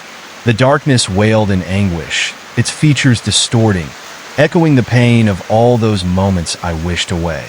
Shadows flared, twisting and unraveling as my light pierced their very essence. "I will not be your prisoner," I yelled, thrusting my arm forward. The light expanded, and the apparition faltered, its once overpowering form now retreating into the shadows, fragmenting in its failure. But the price for my defiance was steep. The shadows convulsed in retaliation, collapsing around me like a tidal wave. I felt genuine terror seize me as they crashed against the radiant force I had summoned, like a storm threatening to extinguish my last flickering hope. The room around me twisted and morphed, realigning in ways I could not predict, echoing my deepest fears and paralyzing me with uncertainty. Loud wails filled the air, and I stumbled back, slipping over the remnants of the shattered glass, my heart racing as darkness rushed toward me. I braced myself, feeling the fabric of reality warping, intertwining with the past and present, the shadowy figures swirling in a vortex of chaos. "Fight!" I screamed at myself, the two versions of me at war, one desperate to succumb and the other unyielding. And then came a deafening silence, a pause in the storm of despair. It was a moment when I felt utterly disconnected from everything, the shadows, the laughter, the fear fizzling away, leaving a void filled with uncertainty. I took a breath, steadying myself, my gaze shifting back to the glowing charm. In that quiet, I realized something pivotal. Even in my darkest hour, I had the power to choose which path to follow. The shadows whispered dark promises of easy surrender, a tempting lullaby, but I refused to yield. "I can confront this. I can rise above," I declared, channeling the essence of my memories through the charm. As I did, the light ignited within me, swelling like a supernova, casting away the shrouds of despair. With renewed determination, I stepped forward, pushing through the wave of darkness, my heart racing with fierce resolve. "You will not win," I bellowed, my voice echoing against the walls, each word reverberating with unyielding defiance. And then, everything erupted into chaos. The shadows screamed, their shapes splintering into shards of darkness as I pressed forward, the charm glowing brighter than the sun. I was a flame in the night, a beacon awakening from deep within me, cutting through the suffocating void, illuminating the horror surrounding me. But just when I thought I had reclaimed my power, a deep rumbling sounded, shaking me to my core. The darkness thrashed violently, swirling with even more intensity until I felt my legs weakening beneath the overwhelming force. The walls split open, revealing endless chasms lined with darkness, landscapes painted in shades of despair. The air grew thick with dread, wrapping around me as if trying to swallow my very being. And in that moment of ultimate vulnerability, the twisted memories surged forward once more, each one extremely vivid and seizing me in a grip of terror. I gasped as vivid images exploded in my mind, crucial moments I'd buried, memories that clawed at me with the ferocity of a storm. I saw the faces of people I let down, moments of indecision turning to images of haunting darkness. Each flicker felt like a dagger, each memory a blade driving deeper into my heart. Suffering washed over me anew, threatening to drown me as I lost sight of the light that had guided my fight. But even amid the turmoil, amid the rising dread, I remembered the truth buried deep within, the strength of my spirit, of love, of every connection I had ever made. I grasped at that fleeting thought like a lifeline in the raging storm, clinging fiercely to the possibility of hope, allowing it to guide me through the growing darkness. Love, I breathed softly, recalling the warmth that had once lit my heart. It's stronger than this. And with that thought, I centered myself, turning to confront the darkness, ready to ignite an even greater light to guide my way through the storm. I stood there, trembling yet resolute as the shadows writhed around me. The darkness throbbed with a pulse of its own, hissing like angry serpents. Every heartbeat echoed my fear, but I could feel the warmth building within me, a beacon that began to silence the cacophony threatening to drown me. "I will break free," I whispered, my voice barely audible over the tumult. The moment I uttered those words, the darkness flickered, as if momentarily uncertain. I felt an electric surge of energy coursing through my veins, igniting a ferocity I didn't know I possessed. I tightened my grip on the charm bracelet, its glow intensifying as I poured every ounce of courage into it. The light shimmered like liquid gold, cutting through the void of despair, illuminating the grotesque figures that lurked just out of sight, waiting for my resolve to crumble. But just as I felt I could gain ground, the darkness retaliated, swirling viciously with a mind of its own. I could see distorted faces emerging from the shadows, twisted caricatures of regret and sorrow, each one a reminder of my failures. Some wore expressions of anger, others sorrow, and some condescension, their eyes hollow, yet filled with the weight of my past choices. They beckoned to me, their mouths moving silently, begging to uncover the gaps in my resolve. "Look at them," a voice whispered, smooth and chilling. "You can't escape. They know you better than you know yourself." My heart raced at the realization that they were right. Those faces mirrored my worst fears, the endless parade of moments where I felt weak or unworthy. But deep down, I felt a flicker of defiance rise inside me. "I am not defined by my fears," I shouted, my voice cutting through the suffocating silence, spilling out like a flood of raw power. Each step forward felt monumental as I moved against the tide of shadows. With every step, the faces contorted in rage, shrieking like banshees, their anguish filling the air. The cacophony swelled, 1,000 voices crying out in unison. As I continued forward, I felt the floor beneath me pulse, contracting and expanding like a living entity that resented my presence. Suddenly, the shadows coalesced into one massive figure, towering over me like a storm cloud. It was a dark silhouette with twisted limbs, its eyes glinting like burning coals. "You think you are brave?" It boomed, the very ground quaking with its voice. "You are nothing but a flickering candle in the vast night. Even the smallest light can push back the dark," I yelled defiantly, clutching the charm tighter as searing warmth radiated from it. I could feel the collective weight of my memories pushing against me as the shadows converged, trying to smother the light. With a fierce cry, I thrust my arm forward, releasing the energy I had gathered. The light exploded outward, illuminating the space like a supernova. For a split second, the darkness faltered, the twisted figure writhing as it absorbed the force of my will. My heart soared as I watched the images on the walls ripple and distort, their malevolence faltering under the brightness. Yet the shadows were relentless.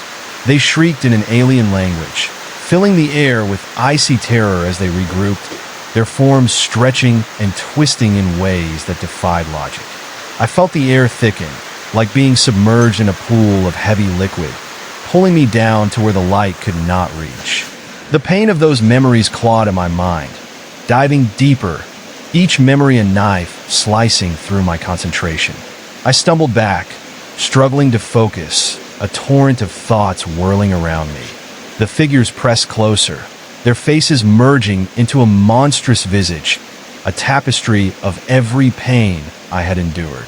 It beckoned me with outstretched arms, whispering promises of safety, urging me to surrender. "Join us," they seemed to say. "You are one of us." "No!" I screamed, choking on the thick air that seemed to smother me. In that moment of vulnerability, I could sense the shadows capitalizing on my doubts, creeping closer, wrapping themselves around my limbs like chains. I gasped as despair sank its claws deeper, threatening to drag me back into the abyss from which I fought to escape. But then I remembered the love I had clung to, the friends and family who had fought for me. Their laughter echoed in my mind, rekindling the warmth within me. I dug deep, recalling the support and kindness offered to me during my darkest hours. Without hesitation, I let that warmth surge forth, infusing my body with a brilliance that pushed back against the encroaching shadows. "Love is stronger than fear," I declared, my voice rising into a roar as I felt the charm energize, pulsating with fervor. The darkness writhed, its form twisting as though struggling to withstand the force of my determination. The monstrous figure dissolved into tendrils of shadow, shrieking in outrage as I pressed forward, fueled by conviction. With a fierce shout, I thrust my arms forward, the light bursting from the charm like a beacon cutting through the gloom. The radiance enveloped me completely, sending the darkness skirting away, shattering their hold. The walls of memory shook violently, and the shadows screamed. Their wails pierced the silence, reverberating inside my head. As the overwhelming brightness radiated fiercely, I felt a jolt of power flow through me. I took a deep breath, letting it fill my lungs, grounding myself in that moment of pure energy. I stepped further towards where the darkness had once resided, the shadows recoiling with fear. "Prepare for the light," I bellowed as I felt weightless, breaking the chains of fear that had bound me for so long. Just as I moved into that pulsing light, I was confronted with another onslaught.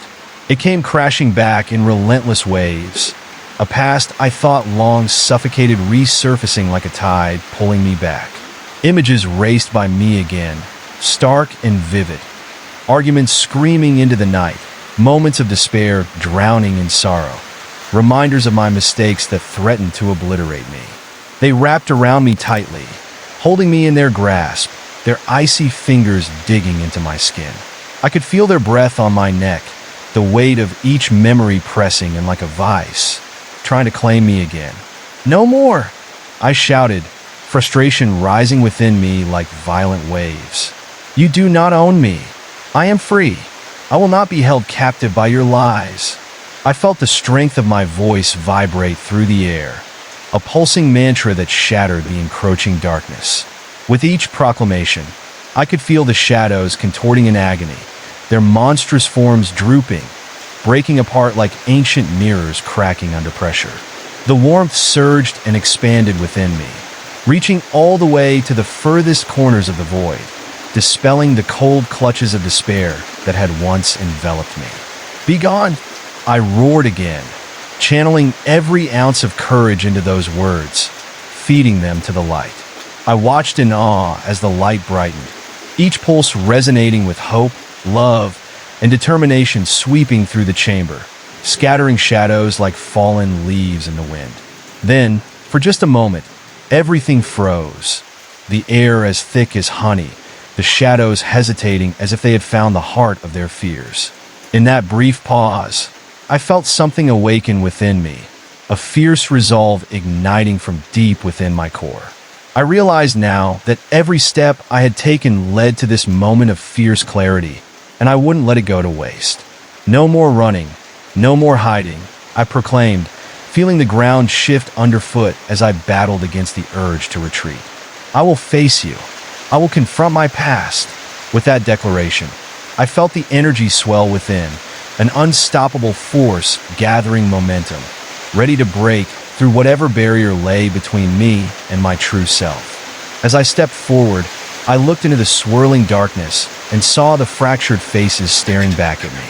They twisted and shrieked, remnants of my doubts and failures, desperate to pull me back into the spiral of despair. But instead of fear, I felt a surge of compassion. "I understand you," I said softly. "I've been there, but I am stronger now." The shadows paused, their gnashing teeth dulling, as the piercing honesty of my words hung in the air like a spider's web glistening with dew. The moment stretched, hanging delicately, and I could feel the truth resonating with the very essence of my being, like a soft melody rising against a discordant storm. "What if I could forgive you?" I whispered, allowing that thought to sink in, the flickering light radiating warmth as I spoke. "What if I could let go?" The shadows seemed to hesitate, their forms momentarily still, almost contemplative, as though my words struck a nerve deep within them. I felt the warmth expand, ushering strength and courage as the realization washed over me like a gentle tide. "You are part of my story, but you do not control my ending." With that, I pushed forward, breaking through the barrier of darkness and striding confidently into the heart of the shadows. "Together, we can heal," I said, reaching out toward the twisted forms. As I did, the light pulsed again, a gentle glow surrounding the shadows, filling the void with compassion. The figures hesitated, trembling as they felt the warmth wrapping around them. I saw flickers of recognition in their eyes, moments of fleeting joy cutting through the despair. And as the warmth swept over them, the cries of discomfort transformed into whispers of uncertainty, fading into soft murmurs that almost sounded like sobs.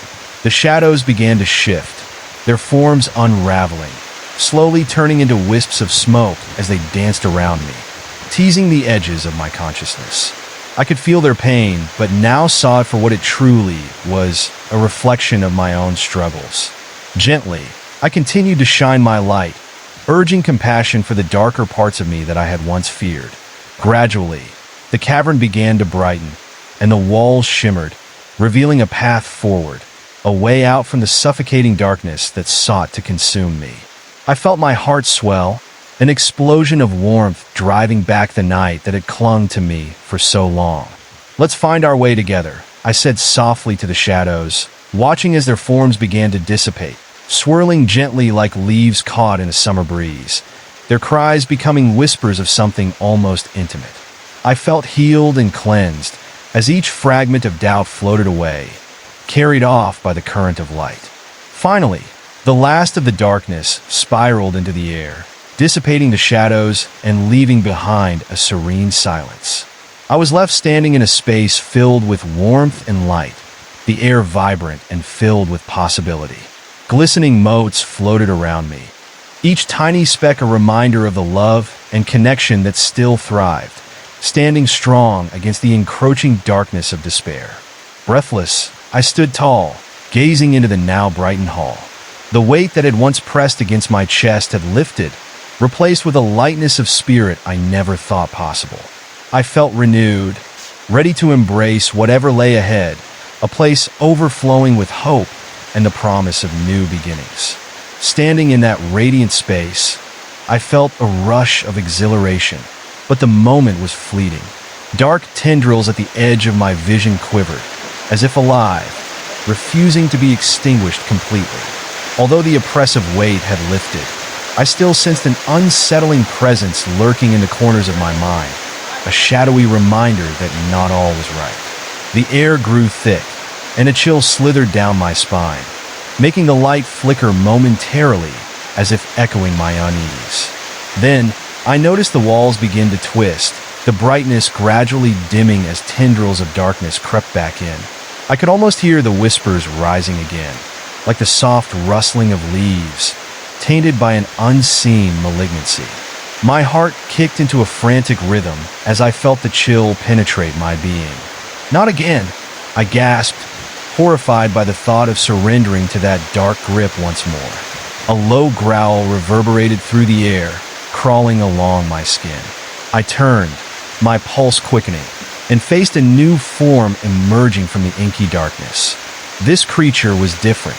Its presence was more tangible, more menacing. It slithered out from the shadows, a serpent-like figure with glistening scales that reflected the dim light, moving with unnatural grace. Its eyes glowed a sickly yellow, locking onto mine with predatory intensity, and I could feel its hunger pulsing in the air like a palpable force. "Leave me be!" I shouted, feeling my courage swell even in the face of terror. The creature froze, its elongated head tilting curiously, as if considering my defiance. But it didn't take long for it to unleash a spine-chilling hiss that reverberated through the very marrow of my bones, vibrating with the essence of fear itself. My breath caught in my throat as the shadows thickened around me, feeding off my dread. In desperation, I took a step backward, but my feet felt glued to the ground, as if the darkness clung to me with invisible chains. The serpent figure slunk closer, its body undulating in a way that sent tremors of revulsion through me. "Your light is weak," it rasped, breath heavy and fetid, sending waves of unease washing over me. The more it spoke, the heavier my heart became, weighed down by the doubts its presence sparked. With every ounce of strength, I forced myself to look away from its hypnotic gaze. "I am stronger than you know," I retorted, summoning the warmth of my newfound light to envelop me once more. As if on cue, the glowing charm pulsed in response, brightening like a star in the night sky. The serpent recoiled, hissing in frustration, but it was relentless. I could feel its will pressing against me, an insidious force that sought to invade my thoughts, to twist my very essence.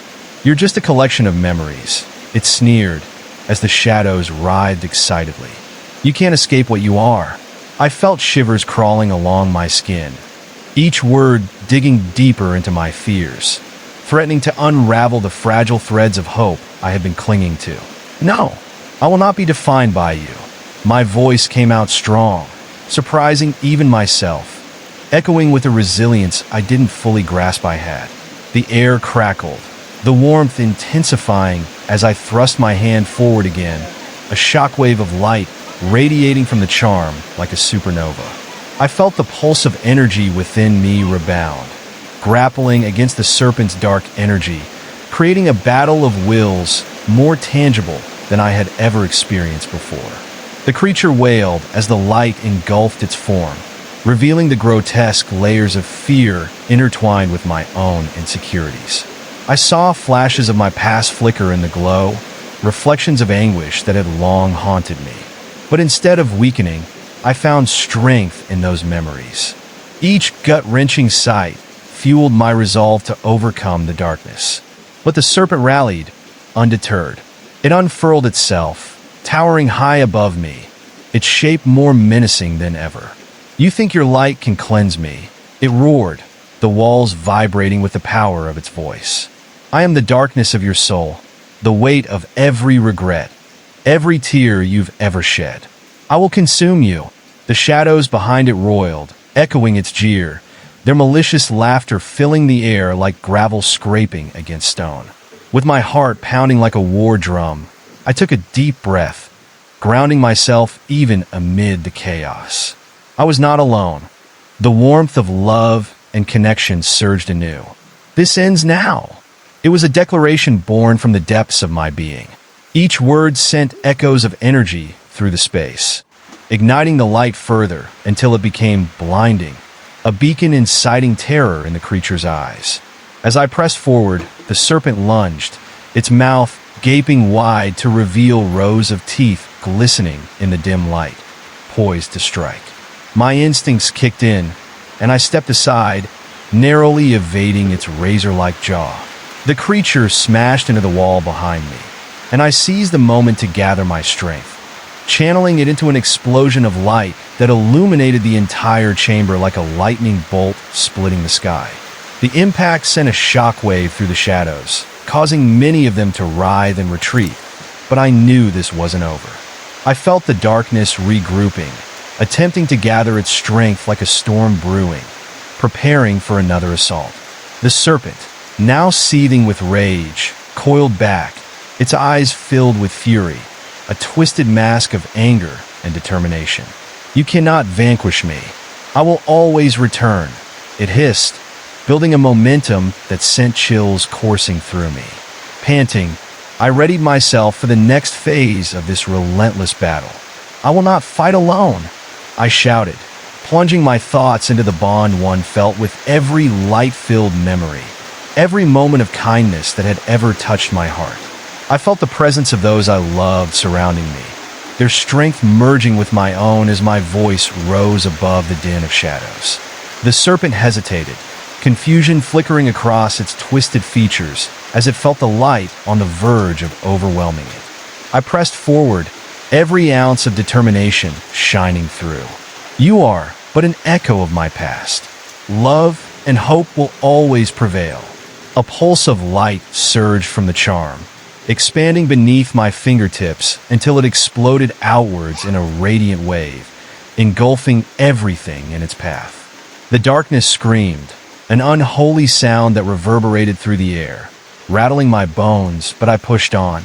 I could feel the shadows beginning to fracture, splintering away from those twisted roots of despair, the realization dawning on me that shadows could only persist if I allowed them space to grow. "Be free," I cried out, my voice a powerful incantation drawing upon forgiveness and grace.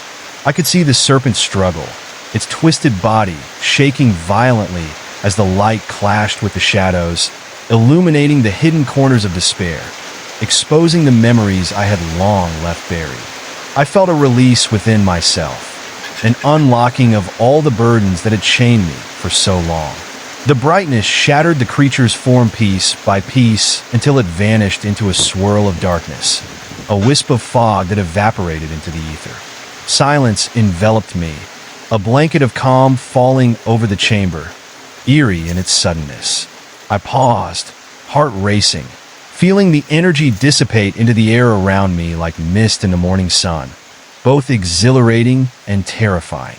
Yet, as the darkness receded, I could still sense it lurking just beyond the edges of the light. The air shifted, and a chill slithered back into the space, carrying with it a sense of foreboding. I stepped forward cautiously, looking around, heart pounding in my chest. In the stillness, I began to see faint images forming on the walls, visions of flickering shadows, flicking at the edges, shaping absences that were not yet gone. An uncomfortable realization began to settle into my mind. The shadows, though diminished, had not wholly vanished. Instead, they were transforming, fading into something darker, taking new shapes, more subtle and sinister. I could feel them watching me, lurking just out of sight, eager to seep back in when I wasn't looking.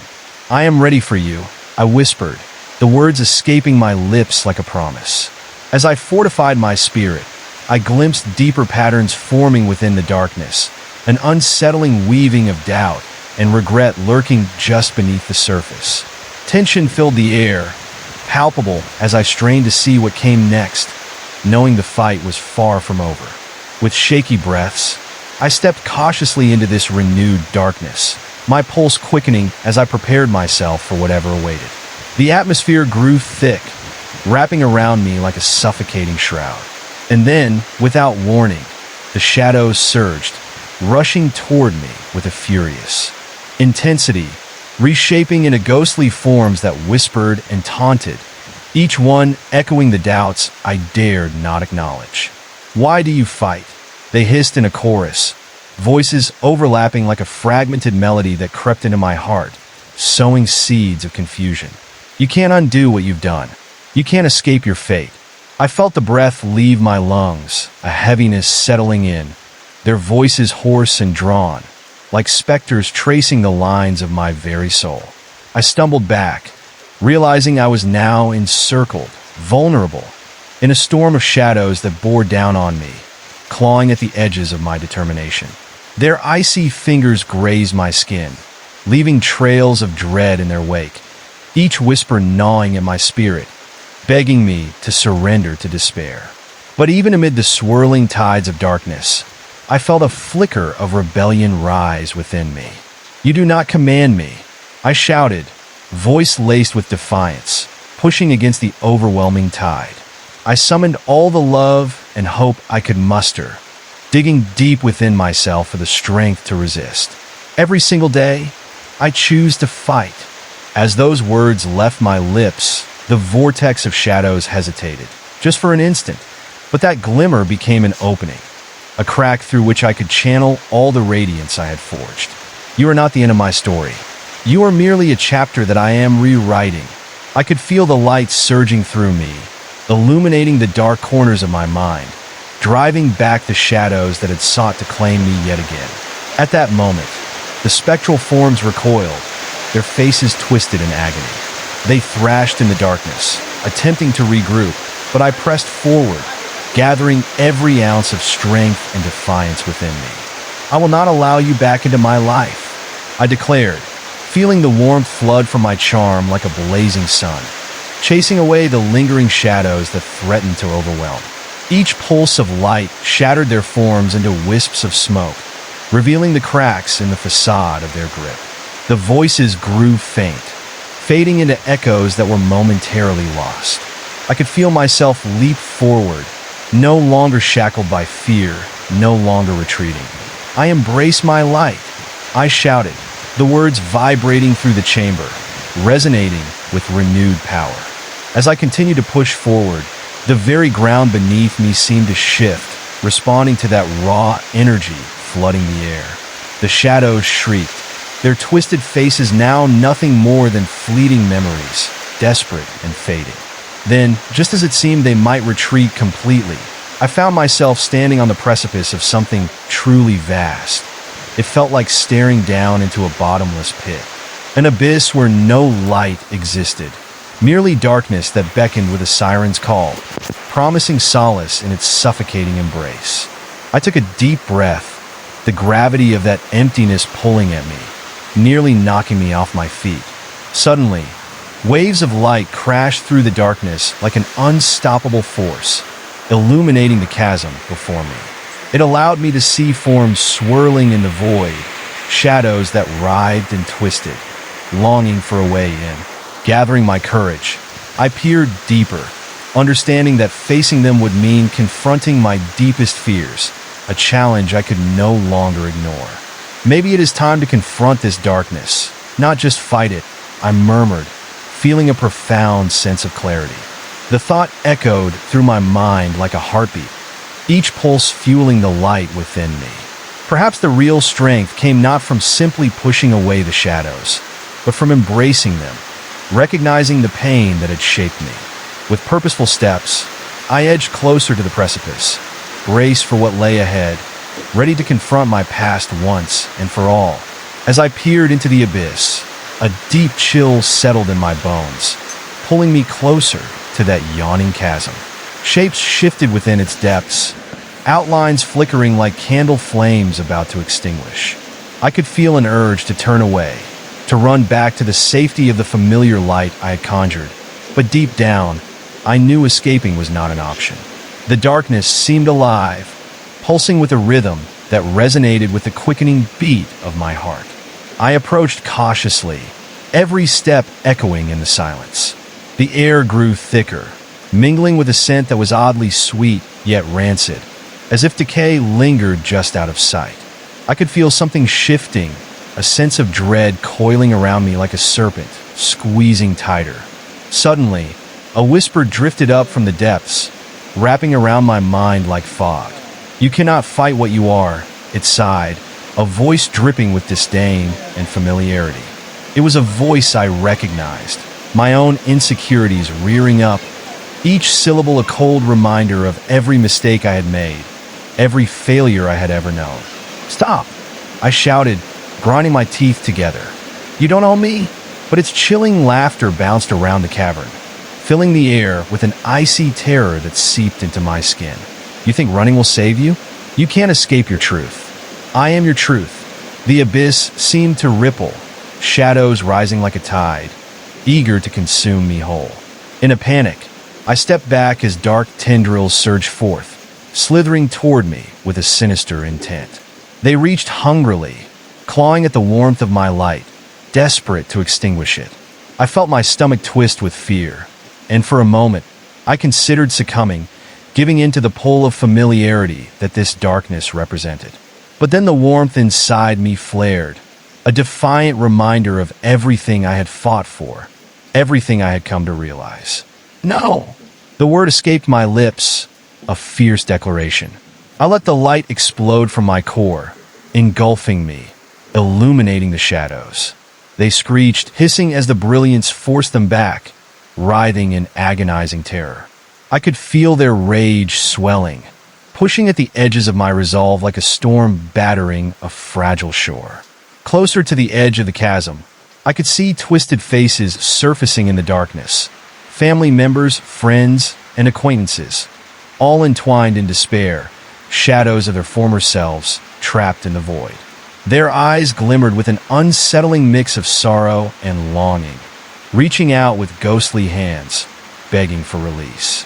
It cut deep, realizing these were the memories I wrestled with, all the relationships I had let slip away, veiled in guilt and strife. "I'm sorry," I screamed into the darkness, the words stinging my throat, heavy with the weight of honesty. "I didn't mean to hurt you. I didn't want any of this." But the shadows only laughed harder, a chorus of taunting echoes filling the air, twisting my words into a mockery of regret. "You think they forgive you? You think you can absolve yourself of their pain? They are forever etched in the hollow corners of your heart." Their laughter resonated with such malevolence that I felt bile rise in my throat. Then, like a thunderclap, something broke in me. I realized then that I could not negotiate with this darkness. Each ghostly figure shifted and coiled closer, eyes glinting with malice. They were trapped, yes, but so was I in my own torment, and their accusations rang true. I had to face not only my fears, but the mistakes that had led me here.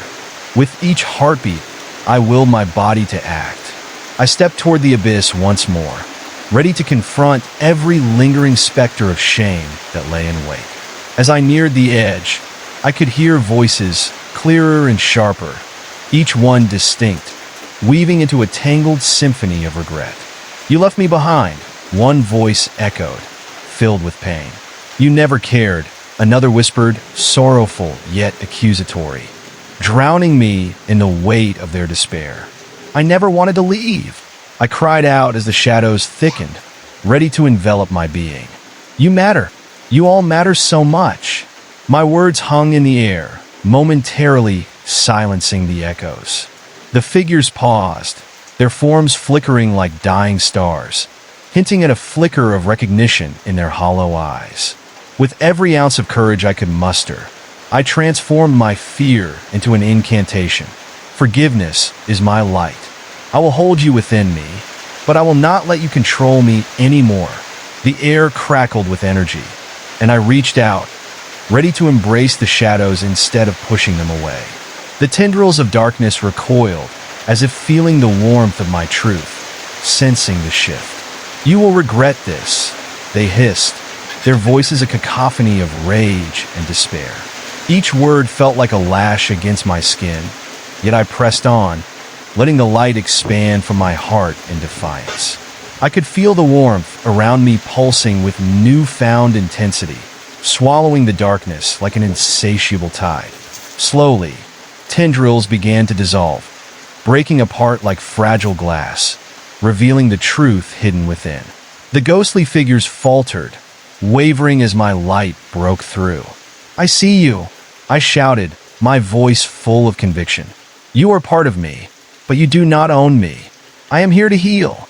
A fierce wind swept through the abyss, pulling at the darkness, revealing swirls of color I hadn't noticed before. The shadows writhed and shrieked, morphing into figures representing both love and loss. I could feel their stories echoing through my heart, the memories intertwining like ribbons. The laughter, the tears, the moments that had shaped my very essence. As the light swelled, I began to discern faces I had known, and their features softened, some filled with sadness, while others were etched with hope. A radiant glow illuminated their eyes, whispering secrets of strength and resilience. "We are here with you," they murmured, a chorus of voices washing over me, embracing the warmth that surged through. The warm light growing around me was fiercely alive now, illuminating the dungeon of my past, softening the pain that had griped my heart. "Together we heal," I repeated, dancing on the brink of that chasm, where darkness and light entwined, as I pulled the shadows toward me instead of fleeing from them. And then it happened. The remaining tendrils lashed out like whips, striking in my essence, while the pain exploded around me. I could feel the energy waver, and for a terrifying second, I felt as if I was losing everything. I gasped, the warmth wavering, and shadows poured in like water spilling over the edge, threatening to drown me in despair. But then I held on tight to those radiant memories, clutching them as lifelines against the tide. "I will not break," I declared, clenching my fists around the light. The air crackled again, and the darkness surged forward, trying to force itself into my mind, to erase every lesson, every shred of hope I had gathered. The whispers metamorphosed into a deafening storm, shouting insults and fears I thought I had banished. "You will pay," they roared, the voice swelling, menacing. But instead of flinching, I closed my eyes and summoned my breath, steady and deep. "I embrace you," I shouted into the chaos, letting the warmth push back the cold tendrils that reached for my soul. "I accept my flaws, my pain, my regrets, but I will not be defined by them." With resolve surging within me, I shattered the brightness, sending waves of clarity and warmth spilling forth, scattering the shadows like autumn leaves caught in a gale. The shift was palpable. The shadows howled, a chorus of rage mixed with disbelief, as the void trembled in response. Tendrils curled and twisted, their forms dissipating under the relentless tide of light. I kept pushing, filling the air with the power of acceptance, and with each breath, every doubt that clawed at my heart broke away further until only fragments remained. As the last vestiges of the darkness dissolved like dust, there came a profound silence, and I could feel the emptiness settle around me before bursting into vibrant colors, swirling in a dance of joy. I stood, breathless and trembling, gazing down into the depths of the once terrifying abyss, which now revealed patches of bright light illuminating its floor. Yet, just as I turned to take a step back, I realized that remnants of darkness were not completely gone. Where the shadows had vanished, dark smudges remained, sullen marks lingering like scars from the battle. Shadows danced at the edges of my consciousness. The remnants of doubt felt like whispers, soft and insidious, still lurking within the corners of my mind. "This isn't over," they murmured softly, the shadows flickering like a candle in the wind. "You'll never truly be free." And just like that, I felt a seed of anxiety bloom in the pit of my stomach, anchoring me to the recognition that I had only scratched the surface. Leave me! I shouted into the silence, frustration weaving tightly around my heart. I know who I am now. This battle is mine to win. My voice echoed against the cavern walls, but I couldn't shake the chill creeping back in, like tendrils wrapping around my heart, pulling me back toward uncertainty. Then, from the depths of the abyss, shadows swirled and twisted, forming a figure that froze me in my tracks. A familiar silhouette emerged, no longer a weak reflection of my deepest insecurities. This shape held power, a commanding presence like a statue carved from obsidian, its features obscured in shadows. The air became heavy, charged with tension. You think you can just walk away? It rasped, voice a mixture of familiarity and dread. The shape stepped forward, revealing a face I recognized all too well mine. Yet it twisted into a grotesque mask of rage and despair, laughter echoing from the depths, almost as if the shadows had become sentient, embodying my darkest fears and regrets. I have risen against you, I proclaimed, though uncertainty gnawed at my spirit, making my voice waver. The figure mirrored my movements, its eyes blazing with the fury of every doubt I had ever faced. You can't escape who you are, it echoed, and I felt the shadows wrap tighter around my feet, trying to pull me deep into the void once more. Taking a deep breath, I focused, grounding myself amidst the growing storm. You're a part of me, I whispered with determination, but you will not control my fate. I felt the warmth gathering inside, a fire igniting that shined ever brighter against the encroaching darkness. With a shout, I advanced toward my shadow self, confronting the twisted face that bore all of my fears and failures. The figure danced back, recoiling as if struck, but I pressed forward without faltering. I am not afraid of you, I screamed, unleashing the light like a wave crashing upon the shore. The echoes finally quieted, yielding to the fierce determination pouring from my soul, illuminating not just the darkness, but the memories chained within me. Reality shifted as I stood face to face with my own darkness, the shadows behind me swirling grow quieter. You are all that I am, I said, voice steady for the first time.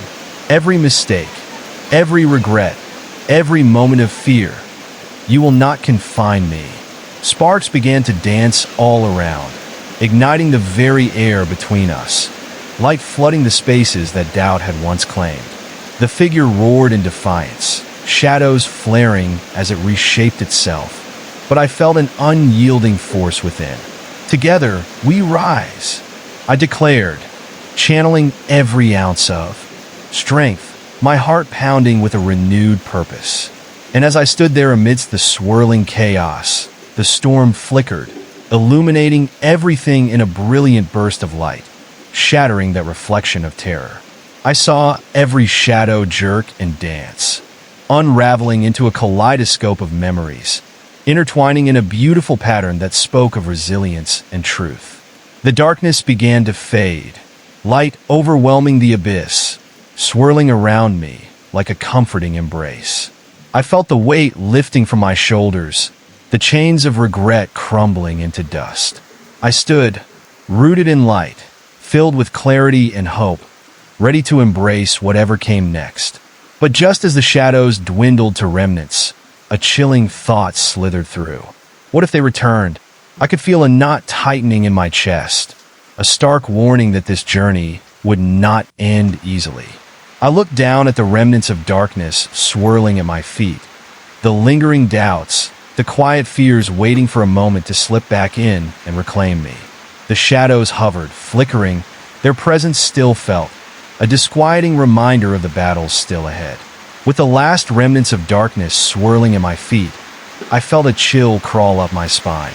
The shadows were still there, heavy and serpentine, whispering secrets of my past failures, lurking just out of reach, waiting for a chance to overtake me once again. I took a step back, my heart racing as the air grew heavy with a stinging silence, suffocating in its intensity. The cavern was now a twisted reflection of my struggle, the walls pulsating with a life of their own, shadows dancing along the surface like they were mocking me. Each flicker brought forth a memory, raw and piercing, pulling me deeper into their grasp. I could almost hear the echoes of long-forgotten words, accusations and regrets, swirling around me in a relentless storm of doubt. "Face us," they whispered, voices weaving in and out of harmony, a haunting melody echoing through the chamber. "You can't hide from what's inside." My breath quickened, dread washing over me like a cold wave. I understood then that this was a test, a moment of reckoning where I had to confront the faceless fears that shadowed me. These wouldn't simply fade away, they needed to be faced. The ground beneath me rumbled, and I stumbled, my pulse quickening as I steadied myself against the slick stone wall. From the cracks emerged darker shadows, writhing like snakes, their edges sharp and distinct. I felt my heart pounding in my ears, and a paralyzing fear gripped me as I realized that I was not alone in this chamber. Shapes began to coalesce around me, figures stepping from the shadows as if summoned by my dread. I recoiled instinctively as ghostly apparitions materialized, each face twisted into masks of anguish, their mouths moving as if trying to speak, but no sound escaping their lips. The air thrummed with an unsettling energy, and I could see their eyes, hollow yet piercing, reflecting not just pain but anger toward me. "I didn't mean to," I pleaded, my voice trembling as I faced the phantoms of my past. "This wasn't how I wanted it to be." Their gaze intensified, piercing into my very soul, and I felt the weight of their judgment pressing down. The silence was thick with unresolved bitterness, a tangible force that threatened to suffocate me. One figure stepped closer, its features sharpening into focus. It was a face I recognized, a friend lost to the shadows of my mistakes, eyes glistening with tears that shimmered like glass.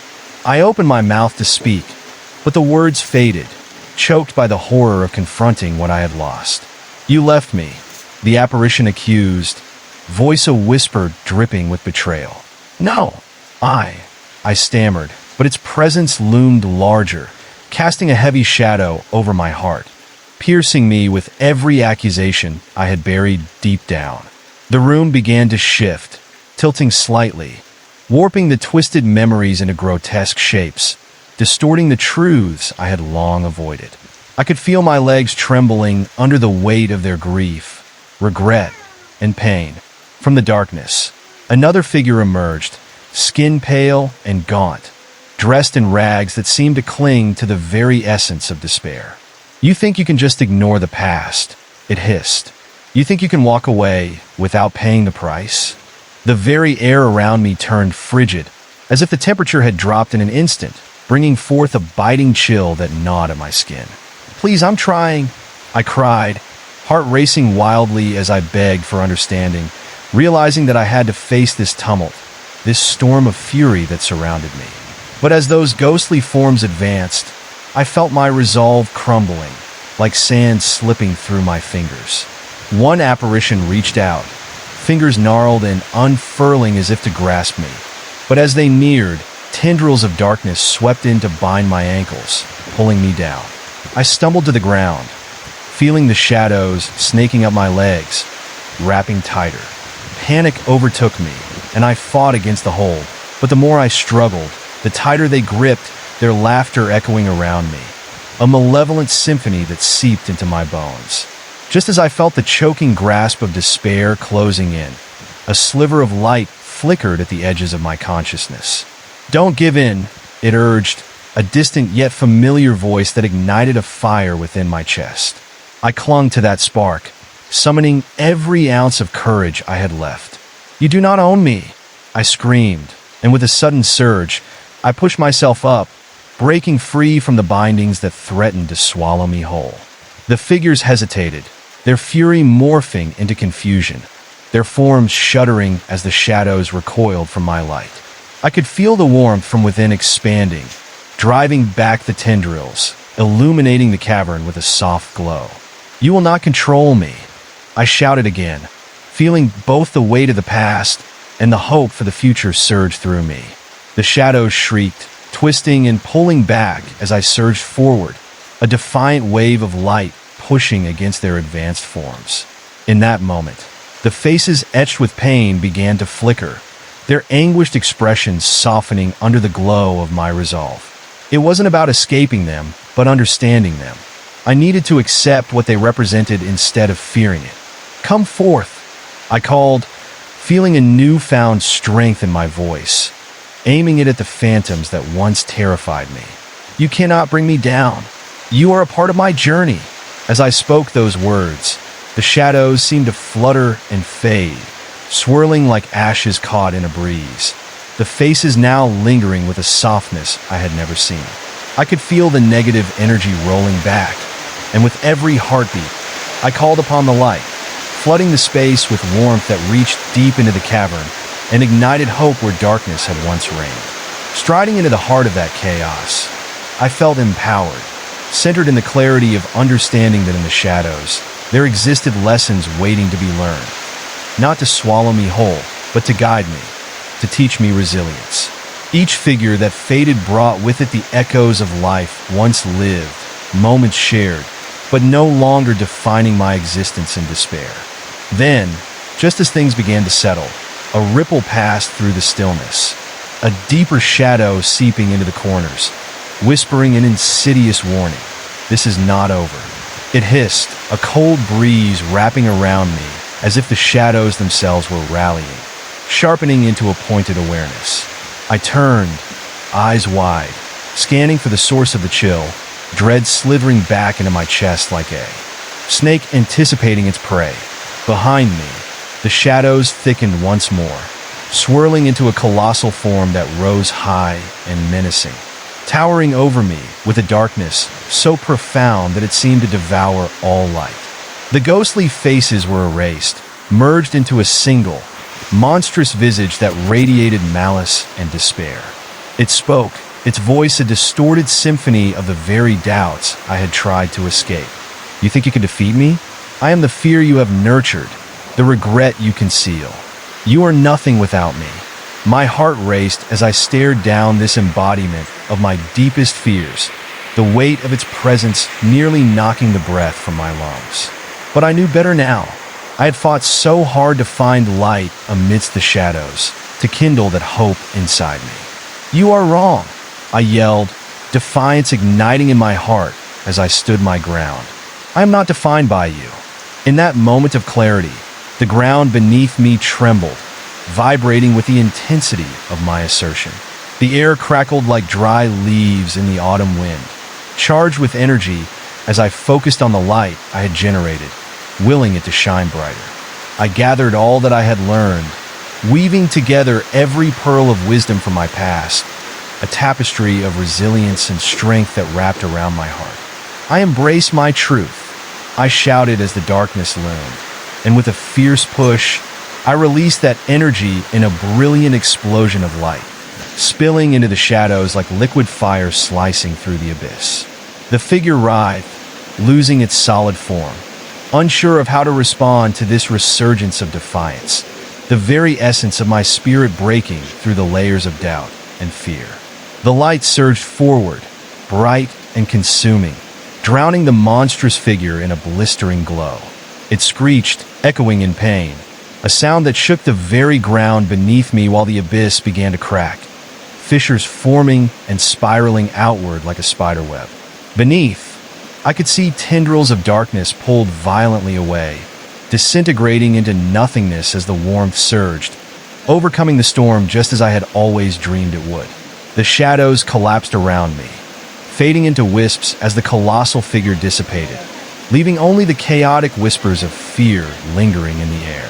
I stumbled back, eyes wide, breath heavy as the vast emptiness of the cavern began to change, illuminating with soft cascades of warmth. I was surrounded by a space that pulsed with promise, edging ever closer to realization and hope.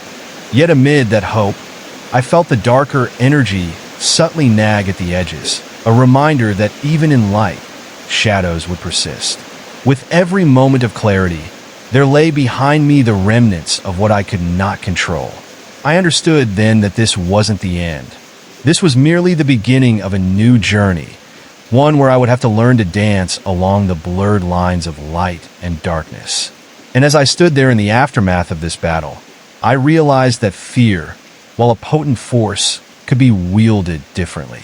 It wasn't just the shadows that haunted me, but my courage that would light the way ahead. My journey was not over. It was just unfolding in a way I had never expected. There was still uncertainty here, and as I continued to breathe, curiosity nudged at my spirit, whispering to explore what lay beyond the veil of this cavern. And I was ready. As I stood in the glowing cavern, the warmth wrapping around me like a protective embrace, I felt a pull deep within, luring me further into the depths. My heart pounded in anticipation, uncertain of what awaited me beyond the glow. Shadows lingered at the edge of my vision, flickering like candle flames, taunting me with their presence. I took a cautious step forward, knees trembling slightly, preparing for whatever lay ahead. The air shifted, becoming cooler, breathing life into every shadow, every crevice of the cavern. I ventured deeper, determined to confront my fears, and soon the light began to fade, replaced by an unsettling darkness that choked the very air around me. Anxiety clawed at my throat as I squinted into the blackness. This felt different, more intense, more alive. Then, out of the darkness, I caught a glimpse of movement. A figure, nothing more than a silhouette, wheeled around the corner, darting just out of sight before vanishing entirely. "Hello," I called, my voice echoing and swallowed by the void. Not a sound returned. I pressed on, the hairs on my neck prickling, an instinctual warning setting off alarms in my mind. The cavern twisted and branched, forming winding paths cloaked in shadows. I hesitated, glancing back over my shoulder, but the light from the previous chamber had diminished, leaving me alone in the dark. Something was lurking just beyond my reach, and I could almost feel its breath on the back of my neck. A shiver cascaded down my spine, and I fought against the urge to flee. I couldn't turn back now. There was no giving in to fear. As I moved forward, the ground beneath me became slick and uneven, coated in darkness that seemed to pulse like a living thing. My foot slipped, and I stumbled, narrowly avoiding falling into a dark chasm that gaped wide nearby. The air grew thicker, each breath feeling heavier, weighed down by an invisible dread that clung to my skin like a shroud. The darkness began whispering, soft voices layering together until a cacophony of dissonance filled my ears. "You shouldn't be here," they hissed, echoing around me like a windstorm. "You cannot escape us." I froze in place, feeling the shadows curl around my ankles, creeping upward with a whispering intent, and I fought the urge to panic. "Who are you?" I demanded, trying to project confidence, but my voice quivered. The shadows shimmered, and the whispers grew sharper, echoing my thoughts. "You know who we are," they chanted in unison, their tones a mixture of mockery and despair, swathing me in an uncomfortable familiarity that made me queasy. "We are your fears, your memories. We are everything you tried to leave behind." Just then, a piercing wail erupted from the depths, echoing through the cavern like a siren's call, causing my heart to lurch violently. I took a step back, instinctively searching for an escape, but the dark walls felt as if they were closing in, constricting my very breath. And that's when I saw it, a chilling silhouette creeping out from the shadows, each movement deliberate and slow. It was a figure draped in tattered robes, a face obscured entirely, shrouded in darkness. What was left of its features shifted like smoke, threatening to reform into something crueler and more terrifying. I couldn't tell whether it was a figment of my imagination or the embodiment of my greatest fears, but a sense of dread instantly washed over me. Desperation clawed at my chest, urging me to flee, but my feet remained frozen. "Why do you linger?" it crooned, the voice smooth yet dripping with malice. "Do you wish to remember?" I was struck by a sudden surge of dread, and darkness engulfed me.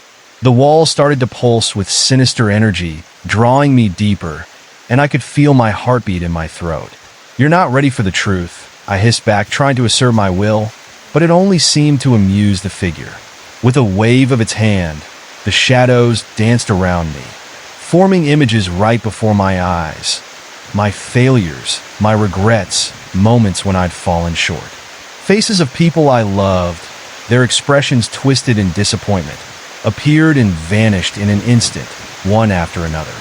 I was drowning in a swirl of guilt and shame, suffocating under the weight of memories I tried so hard to forget. The figure advanced closer, its presence dark and oppressive, but then something flickered within me, a determination ignited by my own reality. "No!" I shouted, my voice bouncing in the darkness. "You don't control me. These are my memories, but they don't define me." I felt a warmth stir in my heart, a light intertwining with the shadows surrounding me as I bravely took a step forward. To my shock, the figure recoiled slightly, its energy wavering. "You think you can escape this?" It spat, its voice dripping with disdain. "You think you can outrun the inevitables?" I recognized then that it was trying to rend my spirit, to make me question my resolve. And in that moment, I realized it thrived on my fear and doubt. It was weak, feeding off my insecurities. I gathered my strength, attempting to channel the light within me that had guided me so far. I reached deep inside, drawing on every ounce of hope and every flicker of light I'd found. As the glow began to radiate from me, the figure flinched, shadows rippling as I pressed forward, no longer afraid. "You do not own me," I proclaimed fiercely, feeling the air crackle around us. With a sudden burst of energy, the light exploded outward, dispersing the darkness surrounding the figure, illuminating the cavern. I watched as the image of the malformed creature screamed, shrieking in agony as the shadows peeled away, revealing thin, ghostly wisps that twisted and shrieked before ultimately fading into nothing. But there, in the aftermath, something sinister lingered. The shadows were not entirely gone. From the corners, I could see them sprawling out, looking for opportunity, shifting like smoke, and from those wisps formed all too familiar shapes. Hazy outlines of past decisions, faces I recognized of those I hurt, and moments of despair I wished to forget. "No," I whispered, a knot forming in my stomach as I realized they wouldn't stay away easily. These forms began merging together again, though less defined and more threatening, as they pressed closer, surrounding me one more. Their energy felt electric and suffocating, filling the air with a thick tension that became almost unbearable. I was moving backward, feeling the weight of their collective glances, and suddenly, the cavern felt like an inescapable trap. The shadows twisted, cruel laughter filling the air, and I could feel their intent shift from mockery to something more violent. "You can't escape," they hissed in chorus. "You are ours." Panic surged through me again. There was no way out unless I stood my ground, but doubt churned within me like a storm. Was I strong enough to withstand them again? I needed not just strength, but understanding. Maybe it was the truth I had to face, the truth hidden beneath my fears and regrets. Raising my hands, I attempted to channel the remaining light, but it flickered weakly against the dark tide swelling around me. In that chilling moment, I began to focus, not just on banishing the shadows, but understanding their significance for my journey. "You are my past," I shouted, feeling my voice rise above the taunting chorus. "You have helped shape me, but you will not take control." As I embraced that truth, the shadows stilled, their laughter waning. It wasn't fear that bound me here. It was acceptance. I had been running from myself for too long. I felt warmth bubbling within as I forced myself to recall the lessons learned, memories of strength that pulsed behind every regret. "You are my teachers," I said, willing the light to expand with each revelation. A moment of silence held the cavern, wrapping around me like a breath of fresh air before a storm.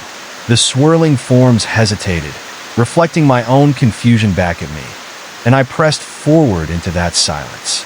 "You will not extinguish my fire," I declared, not just to them, but to myself.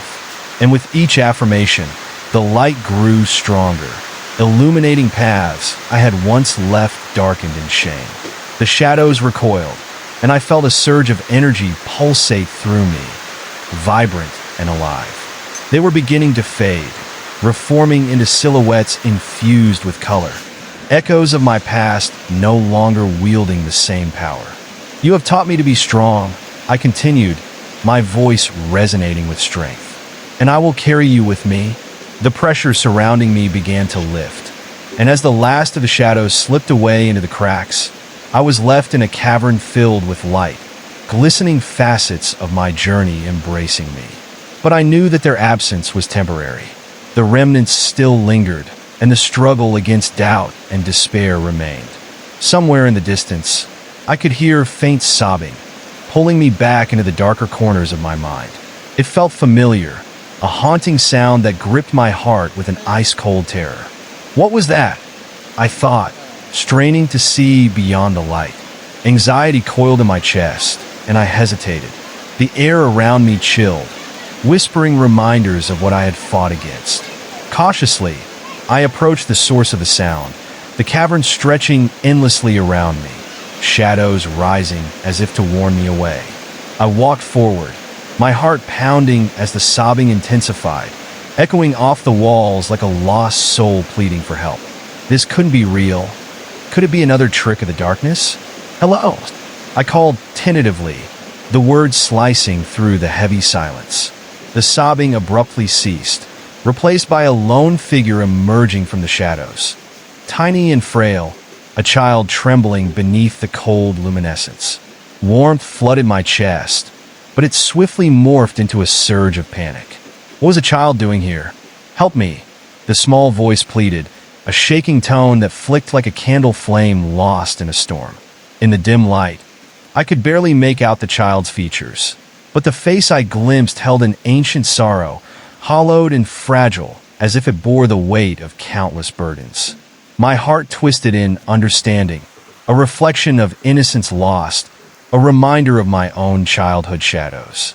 Fear gripped me as I wondered what this figure represented. "How did you get here?" I asked, voice faltering, my instincts caught in the web of alarm. "What do you want?" The child looked up, eyes wide and shimmering with unshed tears. I half expected the shadows to envelop us both, to snatch the child away into oblivion. But instead, they lingered, drawn inexplicably toward this lost apparition.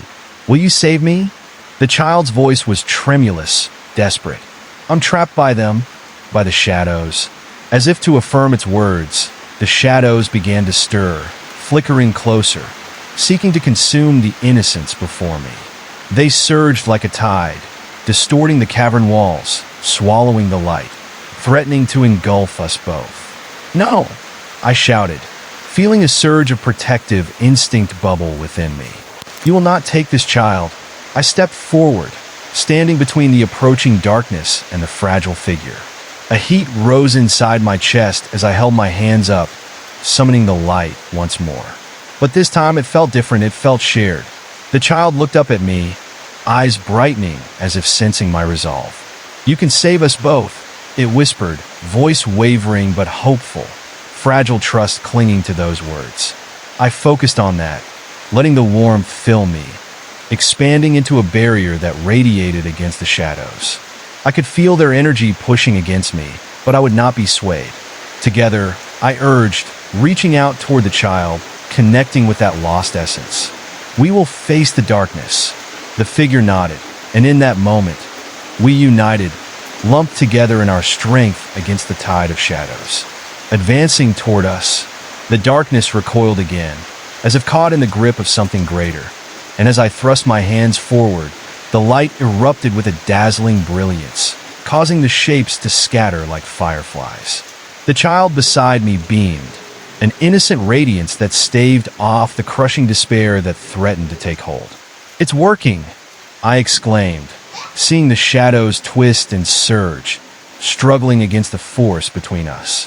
They were becoming more desperate, their whispers growing frantic as the light intensified. "We can banish them together." With every ounce of hope and determination, I pushed forward in unity with the child, the cavern shaking around us as our collective light pierced through the ominous fabric of the shadows, unraveling the very essence of fear that tried to bind us. "You have no power here," I shouted, I pushed forward in unity with the child, the cavern shaking around us as our collective light pierced through the ominous fabric of the shadows, unraveling the very essence of fear that tried to bind us. It was no longer just my light. It had thickened, interwoven with the child's flicker of hope. The shadows shrieked, their collective voices rising in a chaotic crescendo, a desperate plea that clawed at my sanity. "You will not escape," they howled, but I felt the warmth of courage swelling in my chest, pushing back against their malevolence. With one final surge, I raised my arms high, channeling every ounce of strength from my core, unleashing the light that had been trapped within me for so long. The air crackled as it exploded outward, blinding in its brilliance, drowning the shadows in a flood of purity. I watched as the dark figures writhed in agony, their forms dissolving into wisps of smoke, evaporating like a nightmare chased away by dawn. The cavern walls quaked violently, and I felt the ground beneath my feet shift beneath the force of our combined light. The shadows twisted, their howls echoing in a cacophony of despair, releasing my fears and regrets back into the void from which they came. In that moment, I saw the very essence of my past, every lesson learned, every tear shed, and every moment of darkness fade into the brilliance that filled the chamber. When the tumult calmed, I opened my eyes, breathless. The child stood beside me, eyes wide and sparkling, filled with gratitude and understanding. "You did it," it whispered, and in that instant, I understood that we had connected on a level that transcended fear. Together, we had faced the abyss and emerged with a light that could never be extinguished. But just as relief washed over me, a lingering darkness whispered in the corners of my mind, reminding me that shadows often linger where light shines the brightest. What's next? I wondered aloud, turning my gaze back to the now fading remnants of the shadows. The cavern around me had transformed. Instead of dark walls, shimmering vectors of light illuminated the contours, revealing the path ahead. Yet, the path still led into the unknown, tantalizing and terrifying all at once. With the child by my side, I realized my journey hadn't just been to conquer fear, but to embrace it as part of my fabric. We had become intertwined, threading our light together to illuminate the shadowed corners of our existence. The cavern still resonated with a chilling echo, a reminder that even though we triumphed today, the shadows would always be there, waiting for a moment of weakness. As we took our first steps forward, I felt invigorated, ready to face whatever awaited me in the depths of this new reality. Each step brightened the cavern, flickers of brilliance guiding my way. But even in that luminescence, I could sense lurking eyes, hidden remnants of doubt peering just beyond the veil of light. I cautiously ventured further, eyes darting, uncertainty swelling within me like a storm. Suddenly, an eerie silence settled over the space. The air shifted again, thickening with a tension I hadn't felt in a long time. My heart racing, I turned to look back at the child, but they were no longer there. The darkness coiled around me once more, and I realized too late that the warmth of victory felt hollow. Shadows gathered at the edge of my vision, a sinister reminder that my past would never truly leave me. They were creeping back, more determined and malevolent than ever. Out of the shadows, a figure began to emerge, one I thought I had dispelled. It twisted and morphed, reassembling into that familiar, daunting shape. The figure lunged closer, eyes blazing with fury. Its voice, a discordant symphony of resentment and rage, echoed around me. "You thought you could rid me from your life?" it thundered, as shadows slithered into my mind, resurrecting every insecurity I had fought against. "You are mine. I will claw my way back into your heart." I stumbled backward, panic surging through me. This time, the explicit fear wrapped around my being like a shroud, clawing at my resolve. The figure approached slowly, feeding off my tremors, thrumming with an energy that mirrored my own doubts. The glow of the cavern flickered, casting monstrous shapes against the walls, a cruel reminder of everything I had tried so hard to escape. "No!" I shouted, remembering the strength I had found, but the shadows felt more oppressive this time. They ebbed and flowed, feeding the darkness that hung about me. I was knocked to the ground, the weight of despair crushing me beneath its relentless grip. Dread swelled within me. The shadows were reborn and ready to reclaim me. I could barely breathe as they closed in, pressing against my chest, suffocating every last light I had fought to hold on to. But deep down, a flicker remained, a small, stubborn ember refusing to die out, the last echo of hope whispering to rise again. I drew on that light, feeling it pulse with life, realizing at that moment that fear was an intertwined companion on this journey, not just an adversary. Illuminating that understanding brought forth a roar of defiance. "You do not own me," I screamed, coughing against the darkness that threatened to overwhelm me, but knowing I had the power to fight back. As I stood once more, I willed the light to grow, brightening with every word that broke free from my lips, words I had long silenced in the shadow of my fears. I opened my heart and poured out my resolve, a fierce gleam reigniting within me, stronger than it had ever been. Every regret and failure became fuel for my fire, a storm of brilliance reflecting back at the figure blending in the dark. The figure halted, confusion rippling through its form as I unleashed my radiant light, a force so pure and resolute that the shadows shrieked in retaliation. I embraced my truth, I bellowed, feeling the onslaught of energy lash out like a tidal wave. The cavern shook, and the walls vibrated with the intensity of my reclamation. Shadows writhed and twisted, shrieking in protest. Suddenly, the darkness ignited with blinding light, swallowing the figure and illuminating everything around. The cavern erupted in a chorus of brilliant colors, cascading like 1,000 brilliant fireworks. Each shadow screamed and curled, retreating into the corners, scattering like dust in the wind. The depths began to shift and reshape, morphing into an expansive realm of light filled with possibilities. The laughter of the child, joyous and pure, rang out through the newly transformed space, echoing in celebration. Together, we had conquered our fears, dismantling the shadows that had clung so tightly for far too long, and I felt a profound sense of peace flooding my soul, warmth radiating through me as the last remnants of darkness faded away into nothingness. I stood amidst radiant light, a once lonely cavern now transformed into a vibrant tapestry of joy and redemption. The shadows might always lurk just beyond the light, but I no longer feared them. I had learned to wield both light and darkness, embracing the fullness of my experience as I journeyed onward. Hope surged within me, a reminder that even through despair, I could find my way back into the light. Deep down, I knew this journey was infinite. Every flicker of light invited more exploration, unraveling the mysteries hidden in my heart.